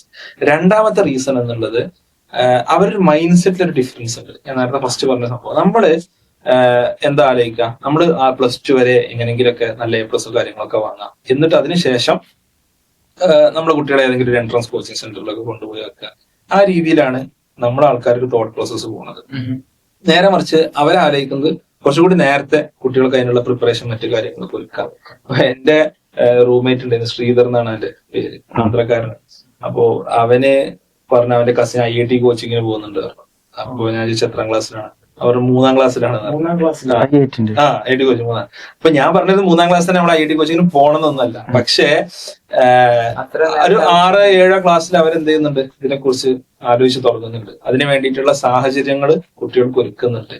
ഇതിന് ലോജിക്ക് ലിറ്റിൽ ബിറ്റ് ഡിഫറെന്റ് ആണ്. അതായത് നമ്മളെന്താ 10th 12th കഴിഞ്ഞതിന് ശേഷം നമ്മള് പാരന്റ്സിന്റെ മൈൻഡ് സെറ്റ് 12th വരെ ഞാൻ ഒന്ന് റിലാക്സ്ഡ് ആയി പഠിച്ച നല്ല മാർക്കൊക്കെ വാങ്ങട്ടെ, എന്നിട്ട് ഒരു കൊല്ലം എന്ത് ചെയ്യാം, എൻട്രൻസിന് വേണ്ടി നിൽക്കാം എന്ന് ഒരു മൈൻഡ് സെറ്റ് ഉള്ളത്.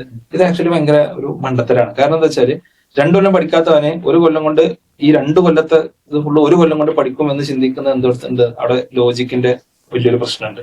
അവരാലോചിക്കുന്നത് എന്താ, നമുക്കൊരു 8 തന്നെ എന്ത് ചെയ്യാം, ഇവരെ മെല്ലെ പഠിപ്പിച്ചു കൊടുക്കാം. കുറച്ചുകൂടി റിലാക്സ്ഡ് ആണ്. ഒരു 8 മുതൽ +2 വരെ ഉള്ള ഒരു 5 കൊല്ലം കൊണ്ട് ഇവർ 2 വർഷത്തെ കണ്ടന്റ് കുറച്ചുകൂടി കണക്റ്റഡ് ആയിട്ട് പഠിക്കുന്നു. ഇതാണ് അൾട്ടിമേറ്റ്ലി ഡിഫറൻസ്. നേരത്തെ അവരെന്ത് ചെയ്യുന്നു, പ്ലാൻ ചെയ്യുന്നു, സ്റ്റാർട്ട് ചെയ്യുന്നു. നമുക്ക് അങ്ങനത്തെ ഒരു പ്ലാനിങ്ങോ കാര്യങ്ങളോ ഒന്നും പ്രത്യേകിച്ചില്ല. ഇതാണ് അൾട്ടിമേറ്റ്ലി ഏറ്റവും വലിയ ഡിഫറൻസ് മേക്കർ എന്നാണ് എനിക്ക് തോന്നിയിട്ടുള്ള ഒരു കാര്യം. എനിക്കിപ്പോ പറഞ്ഞില്ല, നേരത്തെ ഒരു മാത്സിന്റെ ഒരു കാര്യം പറഞ്ഞില്ലല്ലോ. അപ്പൊ ഈ പറഞ്ഞ മാത്സിന്റെ 19% വരുന്ന ആൾക്കാർക്ക് മാത്രമേ 30% ആൾക്കാർക്ക് മാത്രമേ 2 നമ്പേഴ്സ് ഡിവൈഡ് ചെയ്യാൻ അറിയുള്ളൂ 8ാം ക്ലാസ് പഠിക്കും. അതിൽ ശരിക്കും ഉത്തരവാദി ആരാണോ എനിക്ക് ഉദ്ദേശിക്കുന്നത്? പാരന്റിങ് ആണോ, അതോ സ്കൂളിംഗ് ആണോ, അതോ ഗവൺമെന്റ് ആണോ? കാരണം ഈ 10ാം ക്ലാസ് എന്ന് പറയുന്ന വലിയ ബൗണ്ടറി ഇപ്പോ റെക്കോർഡ് പെർസെന്റേജിലാണ് ഓരോ വർഷവും ബൂസ്റ്റ് ചെയ്യുന്നത്. കാരണം ഈ ഭരിക്കുന്ന പാർട്ടിയുടെ എക്സലൻസ് കാണിക്കാൻ വേണ്ടിയിട്ടുള്ള ഒരു സംഗതി കൂടിയാണ് എന്നാണ് ഞാൻ മനസ്സിലാക്കുന്നത്. സോ അതിലോട്ടുള്ള ഒരു ഡ്രൈവിങ്ങിലല്ലേ ഈ പറയുന്ന പ്രശ്നങ്ങളെല്ലാം മാറിപ്പോകുന്നത്. ഡെഫിനറ്റ്ലി നമ്മുടെ സിലബസ് ഡിസൈൻ ചെയ്ത ആളുകൾ ആരാണോ അവരാണ്. നമ്മുടെ സിലബസും നമ്മുടെ എക്സാംസും നമ്മുടെ മൂല്യനിർണ്ണയമൊക്കെ ആരാണോ ഡിസൈഡ് ചെയ്തിട്ടുള്ളത്, ആരാണത് നിർണയിച്ചിട്ടുള്ളത്, അവരാണ് എന്ത് ചെയ്തിട്ടുള്ളത്, ഇതിനെ പിന്നോട്ട് കൊണ്ടുപോകുന്ന. കാരണം ഇതേ സർവേ കഴിഞ്ഞ 12 വർഷമായിട്ട് നടക്കുന്നുണ്ട്. 2012 ഇപ്പൊ ഞാൻ പറഞ്ഞ ഈസ്റ്റർ റിപ്പോർട്ടിൽ 75% ആൾക്കാർക്ക് 2 നമ്പർ എടുത്ത് ഡിവൈഡ് ചെയ്യാറ്. 75%, 75%. പ്രൈവറ്റിലും ഗവൺമെന്റിലും സെയിം പെർസെന്റേജ്. നമ്മൾ ആലോചിക്കണം. 2024 എത്തിയപ്പോൾ 31, 44, 45. So like who is responsible? വളരെ സിസ്റ്റമാറ്റിക് ആയിട്ടുള്ള ഒരു ഡിക്ലൈനെ വന്നുകൊണ്ടേയിരിക്കുകയാണ്. സിസ്റ്റമാറ്റിക് ആയിട്ടുള്ള ഒരു ഡിക്ലൈനാണ്. അതിന് നമ്മുടെ സിലബസും നമ്മുടെ ഗവൺമെന്റും തന്നെയാണ് ഏറ്റവും വലിയ ഉത്തരവാദികൾ എന്ന് പറയുന്നത്. ഏറ്റവും സിമ്പിൾ ലോജിക്കില് നമുക്ക് എവിഡന്റ് ആയിട്ടുള്ള ഒരു ഡാറ്റ ഉണ്ടായിട്ട് പോലും അതിൽ വർക്ക് ചെയ്യാൻ ആരും വരുന്നില്ല എന്ന് പറയുന്നത് ഭയങ്കര സർപ്രൈസിങ് ആണ്. ഞാൻ ഇപ്പോഴാണ് ഈ പറയുന്ന ഡാറ്റാന്റെ പെർസെന്റേജ് കേൾക്കുന്നത്. എനിക്ക് ഭയങ്കര സർപ്രൈസിങ് ആണ്. ഈ 8ാം ക്ലാസ്സിൽ പഠിക്കുന്ന അല്ലെങ്കിൽ ഹൈസ്കൂൾ വിദ്യാർത്ഥിക്ക് 2 ഡിജിറ്റ് കൊടുത്തു കഴിഞ്ഞാൽ അത് ഡിവൈഡ് ചെയ്ത് കറക്റ്റ് ആൻസർ ചെയ്യാൻ പറ്റില്ല എന്ന് പറയുന്ന ഒരു വസ്തുത എനിക്ക് ഭയങ്കര സർപ്രൈസിങ് ആണ്. ഡാറ്റ ആർക്കും വേണ്ടാന്നുള്ളതാണ് യാഥാർത്ഥ്യം. ഞാൻ 2007 SSLC ചെയ്യണത്. 2007 4.5 ലക്ഷം ആൾക്കാർ പരീക്ഷ എഴുതിയതിൽ 4000 ആളുകൾക്കാണ് മുഴുവൻ A+ കിട്ടിയിട്ടുള്ളത്. 2024 4,27,000 ആൾക്കാർ, കുറവാണ്, SSLC എഴുതിയതിൽ 71,000 ആളുകൾക്കാണ് മുഴുവൻ A+ കിട്ടിയിട്ടുള്ളത്. ഇന്നെന്താ ഈ ഡാറ്റയിൽ നമ്മൾ എന്താ മനസ്സിലാക്കുക? ഒന്നെങ്കിൽ കേരളത്തിന്റെ വിദ്യാഭ്യാസ നിലവാരം 17 ഇരട്ടിയായിട്ട് ഉയർന്നു. അങ്ങനെ ഉണ്ടോ? ഇല്ല എന്നുള്ള നമുക്ക് എല്ലാവർക്കും ഉറപ്പുള്ള കാര്യമാണ്. അപ്പൊ എന്ത് ചെയ്തു? നമ്മൾ ബാറ് താഴ്ത്തി വെച്ചു. ഈ ബാറ് താഴ്ത്തി വെക്കുന്നതിന് ദൂരവ്യാപകമായ പ്രത്യാഘാതങ്ങൾ ഉണ്ടാവും. അക്കാഡമിക്സിൽ മാത്രമല്ല, കുട്ടികളുടെ ബിഹേവിയറിൽ, കുട്ടികളുടെ അപ്ബ്രിങ്ങിങ്ങിൽ, കുട്ടികളുടെ ഫ്യൂച്ചറിൽ എവിടെ എത്തിച്ചേരുന്നുള്ളതിലൊക്കെ എന്തുണ്ട്? ഇത് കേവലം ഒരു അക്കാഡമിക്സിന്റെ വിഷയമല്ല. ഇത് നമ്മുടെ നാട്ടിലെ കുട്ടികളെ നശിപ്പിച്ചുകൊണ്ടിരിക്കുന്ന, നശിപ്പിക്കാൻ പോകുന്ന ഒരു വിഷയമാണ്. അല്ലാതെ കുട്ടികൾ പഠിക്കുന്നതുമായി ബന്ധപ്പെട്ട് അവനൊരു 2 നമ്പർ എടുത്താൽ ഡിവൈഡ് ചെയ്യാൻ അറിയില്ല എന്നുള്ള മാത്രം വിഷയമല്ല ആക്ച്വലി. ഇത് നമ്മുടെ കുട്ടികളുടെ ഭാവിയുമായി ബന്ധപ്പെട്ട, കുട്ടികളുടെ ഒരു അപ്ബ്രിങ്ങിങ്ങുമായി ബന്ധപ്പെട്ട് തന്നെ വലിയൊരു വിഷയമാണ്. അപ്പൊ ഇവിടെ ഏറ്റവും വലിയ പ്രശ്നം എന്നുള്ളത് ഇത് ഡിസൈൻ ചെയ്ത ആളുകളാണ്, ഹൂവർ ഇറ്റ് ഈസ്. അതിൽ അധ്യാപക സംഘടനകൾ ഉണ്ടാവും, ഗവൺമെന്റ് ഉണ്ടാവും, കരിക്കുലം കമ്മിറ്റി ഉണ്ടാവും, എല്ലാവരും ഉണ്ടാവും. രണ്ടാമത്തത്, ഇതൊക്കെ ഉണ്ടായിട്ടും നമ്മുടെ കുട്ടികളുടെ കാര്യത്തിൽ ഒരു ശ്രദ്ധ ഇല്ലാത്ത പാരന്റ്സും എന്താണ് ഒരു പരിധി വരെയൊക്കെ ഇതിന് കുറ്റക്കാരാണ് എന്നുള്ളത്. കാരണം പാരന്റ്സിന്റെ ഒരു ചുമതല തന്നെയാണ് ഇത്തരം കാര്യങ്ങൾ ടേക്ക് കെയർ ചെയ്യാനുള്ളത്. ബാർ ഉയർത്താന്ന് വെച്ച് കഴിഞ്ഞാൽ ഇപ്പൊ നമ്മളൊരു ക്ലാസ് എടുക്കുകയാണെങ്കിൽ ഒരു ക്ലാസ്സിൽ 60 കുട്ടികളുണ്ടെന്ന് വെച്ചാൽ ഒരു ആവറേജ്, ഇപ്പൊ എല്ലാ കുട്ടികളുടെ ആവറേജ് എത്ര പഠിക്കാൻ കഴിയും അല്ലെങ്കിൽ എത്ര കാലിബറേറ്റ് എന്നുള്ളതിനനുസരിച്ചുള്ള ഒരു ബാറിൽ എത്തണം എന്നുള്ളതാണ് അല്ലെ. അതായത് നമ്മുടെ കുട്ടികൾക്ക് ഒരു ക്ലാസ് നമ്മൾ പഠിപ്പിക്കുമ്പോൾ ഒരു ലേണിംഗ് ഔട്ട്കം ഉണ്ടാവുമല്ലോ. ഒരു കുട്ടി 8ാം ക്ലാസ്സിൽ എന്താ പഠിക്കേണ്ടത്, 7 കഴിയുമ്പോൾ അവന് മാത്സിൽ എന്ത് നോളജ് കാണും, 10 കഴിയുമ്പോഴേക്കും അവന് ഏത് ലെവലിലെത്തണം, ഈ ഒരു ലേണിംഗ് ഔട്ട്കം നമുക്കുണ്ടോ, അത് കൃത്യമായി ഫോളോ ചെയ്യുന്നുണ്ടോ? ഇതൊക്കെയാണ് എന്ത് ചെയ്യേണ്ടത്, നമ്മൾ ആലോചിക്കേണ്ട വിഷയങ്ങൾ. നമ്മുടെ സോഷ്യലിസം എന്ന് പറഞ്ഞാല് മേലുള്ളവനെ പിടിച്ച് താഴത്തേക്ക് വഹിക്കാന്നുള്ളതാണ്. അല്ല താഴെയുള്ളവനെ പിടിച്ച് മേലേക്ക് എത്തിച്ച് എല്ലാവരും ഒരേ നിലവാരത്തിൽ എത്തിക്കുക എന്നുള്ളതല്ല. ഇതാണ് ഇവിടുത്തെ ഏറ്റവും ഫണ്ടമെന്റൽ ആയിട്ടുള്ള ഒരു പ്രശ്നം. നമ്മളുടെ ഈ +2 കഴിഞ്ഞിട്ടുള്ള ഹയർ സ്റ്റഡീസിനെ കുറിച്ചിട്ടുള്ള വീഡിയോസ് ഞാൻ കണ്ടിരുന്നു. ഇക്കാടെ അഭിപ്രായം എന്താണ്? ഈ നമ്മൾ ഈ +2 കഴിഞ്ഞ് ഇപ്പൊ ഫസ്റ്റ് ഡിഗ്രി ആണെങ്കിലും മാസ്റ്റേഴ്സ് ആണെങ്കിലും ചെയ്യാൻ വേണ്ടി അബ്രോഡ് പോകുന്ന ആ ഒരു സമ്പ്രദായത്തിനോടുള്ള ഇക്കാടെ അഭിപ്രായം എന്താണ്? ഞാൻ കുറെ തെറ്റിദ്ധരിക്കപ്പെട്ട ഒരു വിഷയമാണ് ഈ അബ്രോഡ് സ്റ്റഡീസ് എന്ന് പറയുന്നത്.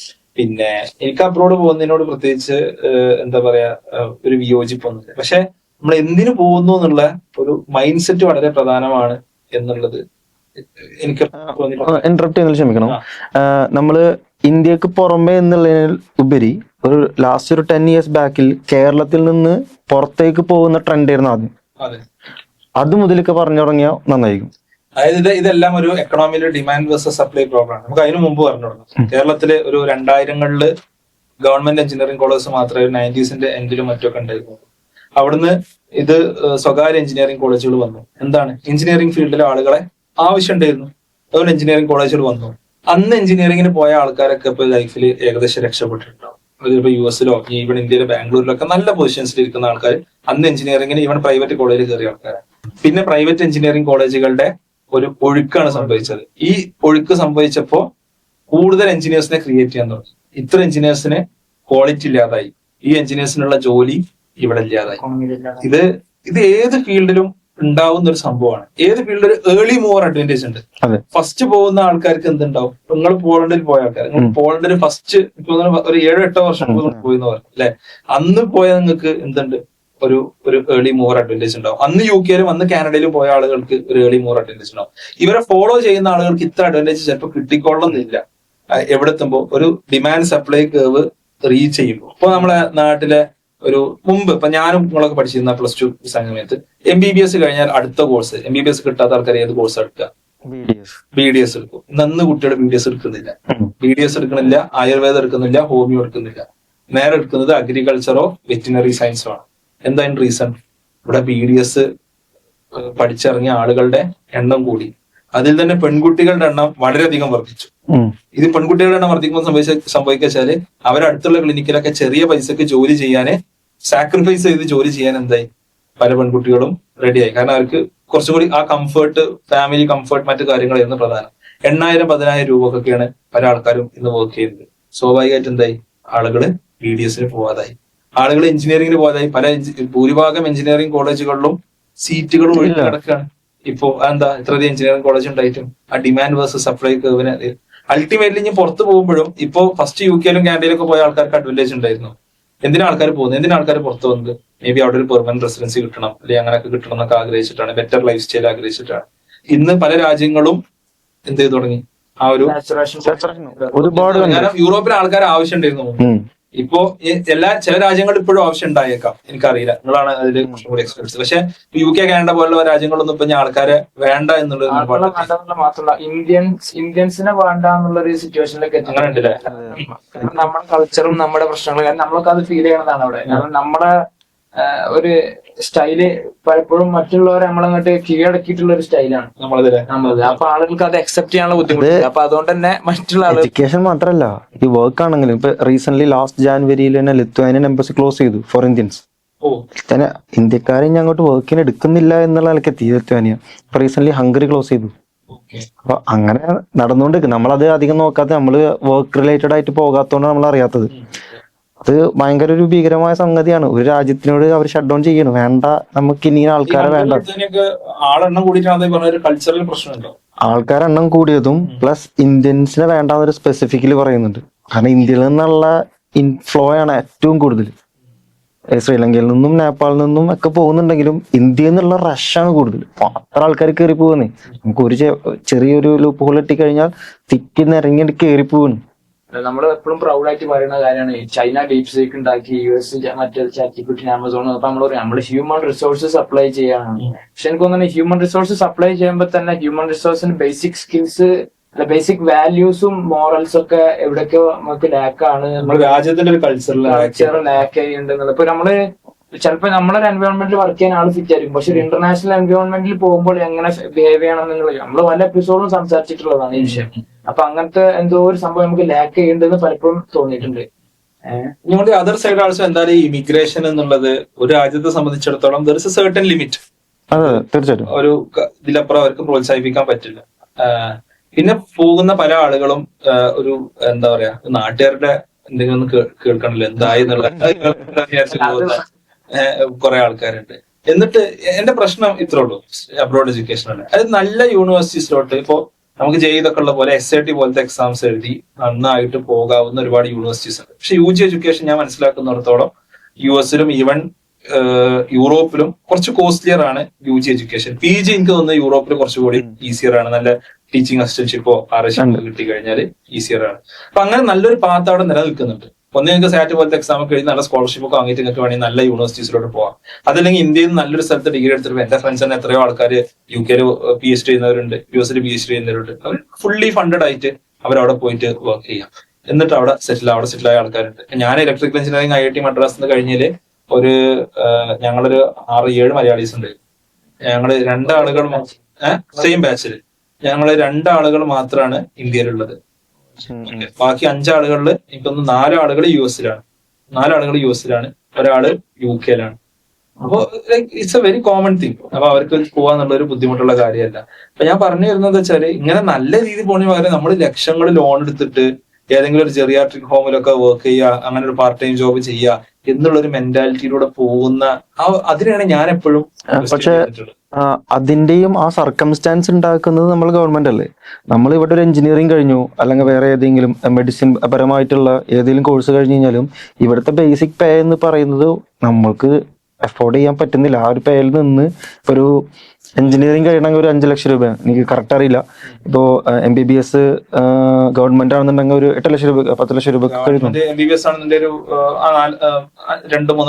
നമുക്ക് MBBS മാറ്റി നിർത്താം. ഏറ്റവും കൂടുതൽ ആൾക്കാർ പോകുന്നത് മാനേജ്മെന്റ് കോഴ്സ് പഠിക്കാനൊക്കെയാണല്ലോ. അങ്ങനെ ഒരു കോഴ്സ് പഠിച്ച് ഇവിടെ കിട്ടുന്ന സാലറി എന്ന് പറയുന്നത് വളരെ തുച്ഛമായിട്ടുള്ള ഒരു പേ ആണ്. ആ പേക്ക് അവർ ഉദ്ദേശിക്കുന്ന ഒരു ലിവിങ് സ്റ്റാൻഡേർഡിൽ അവർക്ക് പോകാൻ പറ്റാത്തത് കൊണ്ടാണ് ഈ അബ്രോഡിലോട്ട് ആൾക്കാർ ഈ ഒരു എഡ്യൂക്കേഷൻ സിസ്റ്റത്തിലൂടെ കയറി പറ്റാൻ ശ്രമിക്കുന്നതാണ് ഞാൻ മനസ്സിലാക്കുന്നത്. ഇറ്റ്സ് നോട്ട് ജസ്റ്റ് ഫോർ അവർക്ക് പഠിക്കണം എന്നുള്ള ആഗ്രഹം ഉണ്ടെങ്കിലും അവർക്ക് ലൈഫ് ഒന്നും കൂടി സ്റ്റേബിലൈസ് ചെയ്യണം, ഒന്നുകൂടി എൻഹാൻസ് ചെയ്യണം, സെറ്റിൽ ആവണം എന്നുള്ള ആഗ്രഹം കൂടി ഉണ്ട്. ഇപ്പോൾ നോക്കിക്കഴിഞ്ഞിട്ടുണ്ടെങ്കിൽ മനസ്സിലാവും, 10 പേര് പോയിട്ടുണ്ടെങ്കിൽ അതിൽ 9 പേരോളം തിരിച്ചു വരാത്തവരാണ്. അവരവിടെ സെറ്റിൽ ചെയ്തു, അവിടെ പോയി പഠിക്കുന്നതിന്റെ കൂടെ തന്നെ പാർട്ട് ടൈം വർക്ക് കിട്ടും. ഇപ്പൊ ഞാനായാലും തക്കുവാണെങ്കിലും എല്ലാം അങ്ങനെ തന്നെയായിരുന്നു. നമ്മളവിടെ ഞാൻ മാസ്റ്റേഴ്സ് ചെയ്യുന്നതിന്റെ കൂട്ടത്തിൽ എനിക്ക് നല്ലൊരു കമ്പനിയിൽ വർക്ക് കിട്ടിയിട്ടുണ്ട്. ഇറ്റ്സ് നോട്ട് പോസിബിൾ, നമുക്ക് തിങ്ക് ചെയ്യാൻ പോലും പറ്റാത്ത ഒരു കാര്യമാണ് ഇന്ത്യയിൽ. ഏർലി മൂവർ അഡ്വാൻറ്റേജ് ആണ് ഒരുപാട് ആളുകൾക്ക് ഉണ്ടായിട്ടുള്ളത്. നിങ്ങൾക്ക് കിട്ടിയ അതേ അഡ്വാൻറ്റേജ് എല്ലാ രാജ്യങ്ങളിലും അത് നിങ്ങൾ മേ ബി പറയേണ്ട കാര്യം. പോളണ്ടിൽ എന്താണ് അവസ്ഥ എന്നുള്ളത്, അതേപോലെ UK കാനഡയിൽ ഇപ്പൊ അതല്ല അവസ്ഥ എന്നുള്ളത് Right now അതാണ് ഞാൻ പറഞ്ഞത്. ഏർലി മൂവർ അഡ്വാൻറ്റേജ് ഏതൊരു ഫീൽഡിലും ഫസ്റ്റ് തുടങ്ങിയ ആൾക്കാരുണ്ടല്ലോ, ഫസ്റ്റ് മൂവ് ചെയ്യുന്ന ആളുകൾക്ക് എന്തുണ്ടാവും, ഒരു വലിയൊരു അഡ്വാൻറ്റേജ് ഉണ്ടാവും. കോവിഡ് സമയത്ത് യൂട്യൂബ് തുടങ്ങിയവർക്ക് എന്തുണ്ട്, വലിയ അഡ്വാൻറ്റേജ് ഉണ്ട്. കാരണം എന്താ, ആൾക്കാർക്ക് പോലെ ഡാറ്റ ഉണ്ട്, നല്ല കണ്ടന്റ് ആണെന്നുണ്ടെങ്കിൽ കാണാൻ ആൾക്കാർക്ക് സമയമുണ്ട് എന്ന് വിചാരിച്ച് ഇപ്പൊ ഒരാള് യൂട്യൂബ് തുടങ്ങുകയാണെന്നുണ്ടെങ്കിൽ it will be a little struggling. നമ്മള് പോഡ്കാസ്റ്റ് തുടങ്ങിയ സമയത്ത് ആ പോഡ്കാസ്റ്റിന്റെ ആ ഒരു ഏർലി മൂവേഴ്സ് അല്ലേ നിങ്ങള്, എന്നാൽ ഇപ്പൊ പോഡ്കാസ്റ്റ് തുടങ്ങിയിട്ട് എവിടെ എത്താത്ത ഒരുപാട് ആൾക്കാരുണ്ടാവില്ലേ. അതാണ് അതിലെ ഒരു അൾട്ടിമേറ്റ് ഡിഫറൻസ് എന്നുള്ളത്. അപ്പോ നിങ്ങൾ പറഞ്ഞില്ല, എനിക്കൊരു അഭിപ്രായ വ്യത്യാസം ഉള്ളത്, ഏർലി മോർ അഡ്വാൻറ്റേജിന് അപ്പുറം ഇത് മൈൻഡ് സെറ്റ് ആണ് ഒരു പ്രശ്നമായിട്ട് തോന്നിയിട്ടുള്ളത്. നമ്മുടെ നാട്ടില് ജോലി ഇല്ലാത്തൊരു പ്രശ്നം ഉണ്ട് എന്നുള്ളത് എനിക്ക് തോന്നിയിട്ടില്ല. ഒന്ന് ഓക്കെ, ഞാൻ പറഞ്ഞതിൽ ഒരു സാധനം കൂടി ആഡ് ചെയ്യണം. ജോലി മാത്രല്ല കേട്ടോ, നമ്മളുടെ ഇവിടുത്തെ ലിവിങ് സ്റ്റാൻഡേർഡ്, ഫ്രീഡം, പിന്നെ സൊസൈറ്റിയിലുള്ള ആൾക്കാരുടെ അഭിപ്രായങ്ങൾ. ഇപ്പോ നമ്മൾ 3 അയൽവക്കക്കാരാണ്. നിങ്ങളുടെ ആറ്റിറ്റ്യൂഡ് ആയില്ല എനിക്ക് കുറച്ചുകൂടി മോഡേൺ ആറ്റിറ്റ്യൂഡാണ്. ഞാൻ പഠിച്ചു, നല്ലൊരു ജോലി വാങ്ങി, ഞാൻ കുറച്ചും കൂടി മോഡേൺ രീതിയിലിട്ട് പോകുമ്പോഴും നിങ്ങൾ കുസൂസ് പറയുന്നവരാണെന്നുണ്ടെങ്കിൽ എനിക്കത് അസഹിഷ്ണുത. അപ്പൊ അതെല്ലാം മറികടക്കാനാണ് ഇപ്പോഴത്തെ യങ്സ്റ്റേഴ്സ് ആണെങ്കിൽ ചിന്തിക്കുന്നത്. ഈവൻ ഇവിടെ ഒരു പെൺകുട്ടി, നമ്മളിപ്പോ ആണുങ്ങളാണ് സംസാരിക്കുന്നത്, ഇതേ സാധനം ഒരു പെൺകുട്ടിയാണ് ചെയ്യുന്നുണ്ടെങ്കിൽ ഇത് ഡബിൾ ആണ്. ഇതൊന്നും പുറം രാജ്യത്ത് പോയി കഴിഞ്ഞാൽ ഇല്ല. ഇവിടെ ഒരു 10 മണി കഴിഞ്ഞിട്ടുണ്ടെങ്കിൽ ഒരു പെൺകുട്ടിക്ക് പുറത്തിറങ്ങാൻ പറ്റാത്ത സ്ഥിതിയാണ്. അഥവാ ഓക്കെ ആണെങ്കിൽ തന്നെ അപ്പുറത്തെ വീട്ടിലോ ആൾക്കാരോ പറയും, പെൺകുട്ടി പുറത്ത് കിടക്കുന്നു 10 മണിയായിട്ട് പുറത്ത്. ഇതുള്ളതാണ്. ഞാൻ എന്റെ കയ്യിൽ നിന്ന് ഇടുന്നതോ ഞാൻ വെറുതെ പറയുന്നതല്ല. ഇത് നമ്മളുടെ സൊസൈറ്റിയിൽ നിലവിൽ നിൽക്കുന്ന ഒരു സാധനമാണ്. ഇതൊന്നും ഒരു കുട്ടി പുറത്തോട്ട് പഠിക്കാൻ പോയി കഴിഞ്ഞാൽ ആ കുട്ടി ഫേസ് ചെയ്യണ്ട. 19ാമത്തെയും 18ാമത്തെ വയസ്സ് മുതൽ ആ കുട്ടിക്ക് ഏൺ ചെയ്യാൻ പറ്റും. ഇവിടെ ഒരു വീട്ടിൽ നിന്ന് പോലും ഒരു കുട്ടീനെ ഊബർ ഡെലിവറിക്കോ അല്ലെങ്കിൽ ഒരു മക്ഡൊണാൾഡ്സിലോ വർക്ക് ചെയ്യാൻ വിടില്ല. വിട്ട് കഴിഞ്ഞാൽ പറയും നിനക്ക് കല്യാണം കഴിച്ച് പോകാനുള്ളതാണ്. അവരങ്ങനെ പറയും, ഇങ്ങനെ പറയും. ഇപ്പോൾ ഞാനാണെങ്കിൽ പോലും, ഇപ്പൊ ഞാൻ നാട്ടിലത്തെ മക്ഡൊണാൾഡ്സിലോ അല്ലെങ്കിൽ ഒരു ഊബറിലോ വാട്ട് സംതിങ് ലൈക്ക് ദാറ്റ് ഞാൻ വർക്ക് ചെയ്യുന്നുണ്ടെങ്കിൽ എന്താ പറയുക, നമ്മളുടെ വീടിന്റെ അഭിമാനം അത് ഇതൊക്കെ പറഞ്ഞ് നമ്മൾ റെസ്ട്രിക്ട് ചെയ്യാനുള്ള പോസിബിലിറ്റീസും ഓപ്ഷൻസും ഇവിടെ വളരെ കൂടുതലാണ്. ഇതൊന്നും അവർ പുറം രാജ്യത്തേക്ക് പോയി കഴിഞ്ഞാൽ അവർ ഫേസ് ചെയ്യേണ്ടതില്ല. ഡെഫിനറ്റ്ലി അത് ഞാൻ വീണ്ടും പറയുന്നത്, അത് that was true for maybe for some countries and for some generations. ഇപ്പോഴുള്ള കുട്ടികൾക്ക് അതേ സാഹചര്യമാണോ കിട്ടുക എന്നുള്ളത് നമ്മൾ എന്ത് ചെയ്യേണ്ടതുണ്ട്, നമ്മൾ ആലോചിക്കേണ്ടതുണ്ട് എന്നുള്ളതാണ് വിഷയം. അതായത് നമ്മളൊരു ഇമോഷണൽ ആയിട്ടുള്ള ഡിസിഷൻ എടുക്കുന്നതിന് പകരം ലോജിക്കലായിട്ട് നിങ്ങൾ പറഞ്ഞ എല്ലാ സാഹചര്യങ്ങളും എന്ത് ചെയ്യുന്നുണ്ടോ, ഇപ്പോ ഈ പറഞ്ഞ യൂണിവേഴ്സിറ്റികളൊക്കെ അപ്ലിക്കബിൾ ആണോ, അല്ലെങ്കിൽ ഈ സ്ഥലങ്ങളിൽ എല്ലാം അപ്ലിക്കബിൾ ആണോ, അവിടെ പോകുന്നവർക്ക് ഈ പറഞ്ഞ പോലെ മാന്യമായിട്ട് ജീവിക്കാനുള്ള ഒരു ലിവിങ് സ്റ്റാൻഡേർഡ് അവർക്ക് ഇപ്പൊ കിട്ടുന്നുണ്ടോ, അവര് നല്ല യൂണിവേഴ്സിറ്റീസിൽ പോയിട്ട് നല്ല ഡിഗ്രീസ് തന്നെയാണോ എടുക്കുന്നത്, അതല്ല ഇന്ത്യക്കാർക്ക് മാത്രം വേണ്ടി ഉണ്ടാക്കപ്പെട്ട യൂണിവേഴ്സിറ്റികളിൽ പോയിട്ടാണോ പല ആൾക്കാരും എന്ത് ചെയ്യുന്നത്. ഇന്ത്യക്കാർക്ക് മാത്രം ഉണ്ടാക്കപ്പെട്ട യൂണിവേഴ്സിറ്റീസ് ഒരുപാടില്ലേ യൂണിവേഴ്സിറ്റീസ്. ഈവൻ ദോ പോളണ്ടിലുണ്ടായിരുന്നു, ഷട്ട് ഡൗൺ ചെയ്തു. ബാക്ക് ഇൻ 2020s ഒരു, ഞാൻ യൂണിവേഴ്സിറ്റിന്റെ പേര് പറയുന്നില്ല, ഒരു യൂണിവേഴ്സിറ്റി ഉണ്ടായിരുന്നു. ഞാൻ പോകുന്ന സമയത്ത് ഒരു യൂണിവേഴ്സിറ്റി ആയിരുന്നു. ബട്ട് അത് 2015 മറ്റോ തുടങ്ങിയ ഒരു യൂണിവേഴ്സിറ്റിയാണ്. ബട്ട് 2020 ബിഗിനിങ്ങിൽ അത് ക്ലോസ് ചെയ്തു. ഇപ്പൊ പോളണ്ട് നിലവിലില്ല. പക്ഷെ ഇപ്പൊ പറഞ്ഞതുപോലെ ഉണ്ടാവുമായിരിക്കാം, പക്ഷെ ഇവിടുന്ന് പോകുന്ന ഒരു 90% ഓഫ് സ്റ്റുഡൻസ് പോകുന്നത് 3rd or 4th tyre of യൂണിവേഴ്സിറ്റിയിലോട്ടാണ് പോകുന്നത്. അതിൽ പോകുന്ന പിള്ളേർക്കും അറിയാം, ഇവരാരും പഠിച്ച് എക്സലൻസ് നേടാനല്ല പോകുന്നത്. അതാണ് മെയിൻ സാധനം. അതാണ് എന്റെ പോയിന്റ്. അതായത് നിങ്ങൾ പോയ സമയത്തുള്ള ഒരു അഡ്വാൻറ്റേജ് ഇപ്പൊ അങ്ങനെ UK പോകണം അല്ലെങ്കിൽ കാനഡയിൽ പോകുന്ന ഒരു സ്റ്റുഡന്റിന് എത്രത്തോളം അവർക്ക് നല്ലൊരു ജോലി കിട്ടാൻ ഉണ്ടാവും. നിങ്ങൾ തന്നെ പറഞ്ഞ പോലെ പല സ്ഥലത്തും ഇന്ത്യൻസിനെ ഷട്ട് ഡൗൺ ചെയ്യുന്നു, ഇങ്ങനത്തെ പ്രശ്നങ്ങളൊക്കെ ഉണ്ടായിരിക്കെ അന്ന് അതൊരു ലോജിക്കൽ ഡിസിഷൻ ആയിരുന്നു. ഇന്ന് അത് എത്രത്തോളം ലോജിക്കൽ ഡിസിഷൻ ആണ് എന്നുള്ളത് നമ്മൾ ആലോചിക്കേണ്ടത്. ഞാൻ അതിനോട് അതായത് നേരത്തെ കൂട്ടി പറഞ്ഞു, നമ്മുടെ മൈൻഡ് സെറ്റ് എന്താണ് എന്നുള്ളതാണ്. അതായത് നമ്മുടെ നാട്ടില് ജോലി ഇല്ലാത്ത പ്രശ്നമില്ല എന്നാണ് ഞാൻ 100% ഞാൻ അഗ്രി ചെയ്യും. എന്റെ കമ്പനിയിലടക്കം ആളുകളെ ജോലിക്ക് ആവശ്യമുണ്ട്, ഇപ്പോഴും ആവശ്യമുണ്ട്. ഹയറിംഗ് പോസ്റ്റർ ഇട്ടാൽ ആൾക്കാർ അപ്ലൈ ചെയ്യും, ഇന്റർവ്യൂവിന് വിളിച്ചാൽ വരില്ല. ഒരു ഇന്റർവ്യൂ എങ്ങനെ അറ്റൻഡ് ചെയ്യണമെന്ന് അറിയില്ല. ഞാൻ തന്നെ പറഞ്ഞൊരു കഥ ഉണ്ട്. ഞാൻ ഇതേപോലെ ഇന്റർവ്യൂവിന് അപ്ലിക്കേഷൻ ക്ഷണിച്ചിട്ട് ഐ ആം ഇൻട്രസ്റ്റഡ് എന്ന് പറഞ്ഞിട്ട് എനിക്ക് മെയിൽ ചെയ്തു. അവന്റെ പേരില്ല, നമ്പറില്ല, ഒന്നുമില്ല. ഐ ആം ഇൻട്രസ്റ്റഡ് എന്ന് പറഞ്ഞു. അപ്പൊ ഞാൻ അവനോട് ചോദിച്ചു do you have A CV എന്ന് ഞാൻ തിരിച്ച് മെയിൽ അയച്ചു. അപ്പൊ യെസ് എന്ന് പറഞ്ഞിട്ട് വേറൊന്നുമില്ല. ചെയ്തിട്ടില്ല. ഏറ്റവും ചോദിച്ചതിന് മാത്രമേ മറുപടി ഉള്ളൂ എന്നുള്ള മാത്രമേ നമുക്കൊരു പോളിസി. ഞാൻ എല്ലാവരും അങ്ങനെയാണെന്നല്ല പറഞ്ഞത്. പക്ഷെ ഡെഫിനറ്റ്ലി എന്തുണ്ട്, ഒരു ആളുകൾ വർക്കിനെ കാണുന്ന ഒരു പേഴ്സ്പെക്റ്റീവില് ഭയങ്കര ഒരു ഡിഫറൻസ് വന്നിട്ടുണ്ട്. മേ ബി പീപ്പിൾ ആർ എന്താ പറയാ, ഒരു ന്യൂവർ ജനറേഷൻ, ഞാൻ ന്യൂവർ ജനറേഷനെ കുറ്റപ്പെടുത്തില്ല, പക്ഷെ things are taken four granted എന്ന് പറഞ്ഞൊരു സാധനം ഉണ്ട്. എല്ലാത്തിനും ഓൾറെഡി പൈസ അവൈലബിൾ ആണ്. ഇനിയിപ്പോ ഈ പറഞ്ഞ പോലെ പുറത്ത് യൂണിവേഴ്സിറ്റിയിൽ പോകണമെന്നുണ്ടെങ്കിൽ ലക്ഷങ്ങൾ ലോൺ എടുത്തിട്ടല്ലേ പല ആൾക്കാരും പോണത്. ആലോചിക്കേണ്ട ഒരു വിഷയമാണ്. ഇതൊക്കെ ആരെടുക്കണത്? പേരൻസ് എടുക്കുന്നത്. ഇതൊക്കെ ആരാ അടച്ചു തീർക്കേണ്ടത്? പേരൻസ് ആണ് അടച്ചു തീർക്കേണ്ടത്. അല്ലാതെ വേറെ ആരെങ്കിലും സ്വന്തം പൈസക്കോ അല്ലെങ്കിൽ സ്വന്തമായിട്ട് ഒരു വഴി കണ്ടെത്തിയിട്ടാണ് പോണത്.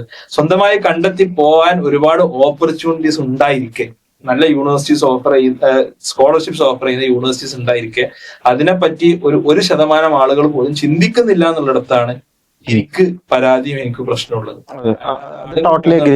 ലൈക്ക് എന്താ പറയാ, ഈ ഒരു മൈൻഡ് സെറ്റിനോടാണ് എനിക്ക് എപ്പോഴുള്ള ഇതിലുള്ള പ്രശ്നം എന്നുള്ളത്. ഡെഫിനറ്റ്ലി പോകുന്ന ആൾക്കാരുണ്ടാവും, പോകുന്നവർ പോട്ടെ, അതൊക്കെ മറ്റൊരു വിഷയം. പക്ഷെ ഈ ഒരു മൈൻഡ് സെറ്റ് എന്നുള്ളത് ആസ് എ സൊസൈറ്റി നമ്മളെ, ഇനി അവിടെ പോയാലും ഏർലി മൂവേഴ്സിനെ അഡ്വാൻറ്റേജ് ഉണ്ടാവും. ഈ മൈൻഡ് സെറ്റും പോയിട്ട് മൈൻഡ് സെറ്റ് വെച്ചിട്ട് ഒരാൾ അവിടെ പോയാല് അയാള് കഷ്ടപ്പെടുകയുള്ളൂ. അയാൾ എന്ത് ചെയ്യാൻ പോകുന്നില്ല.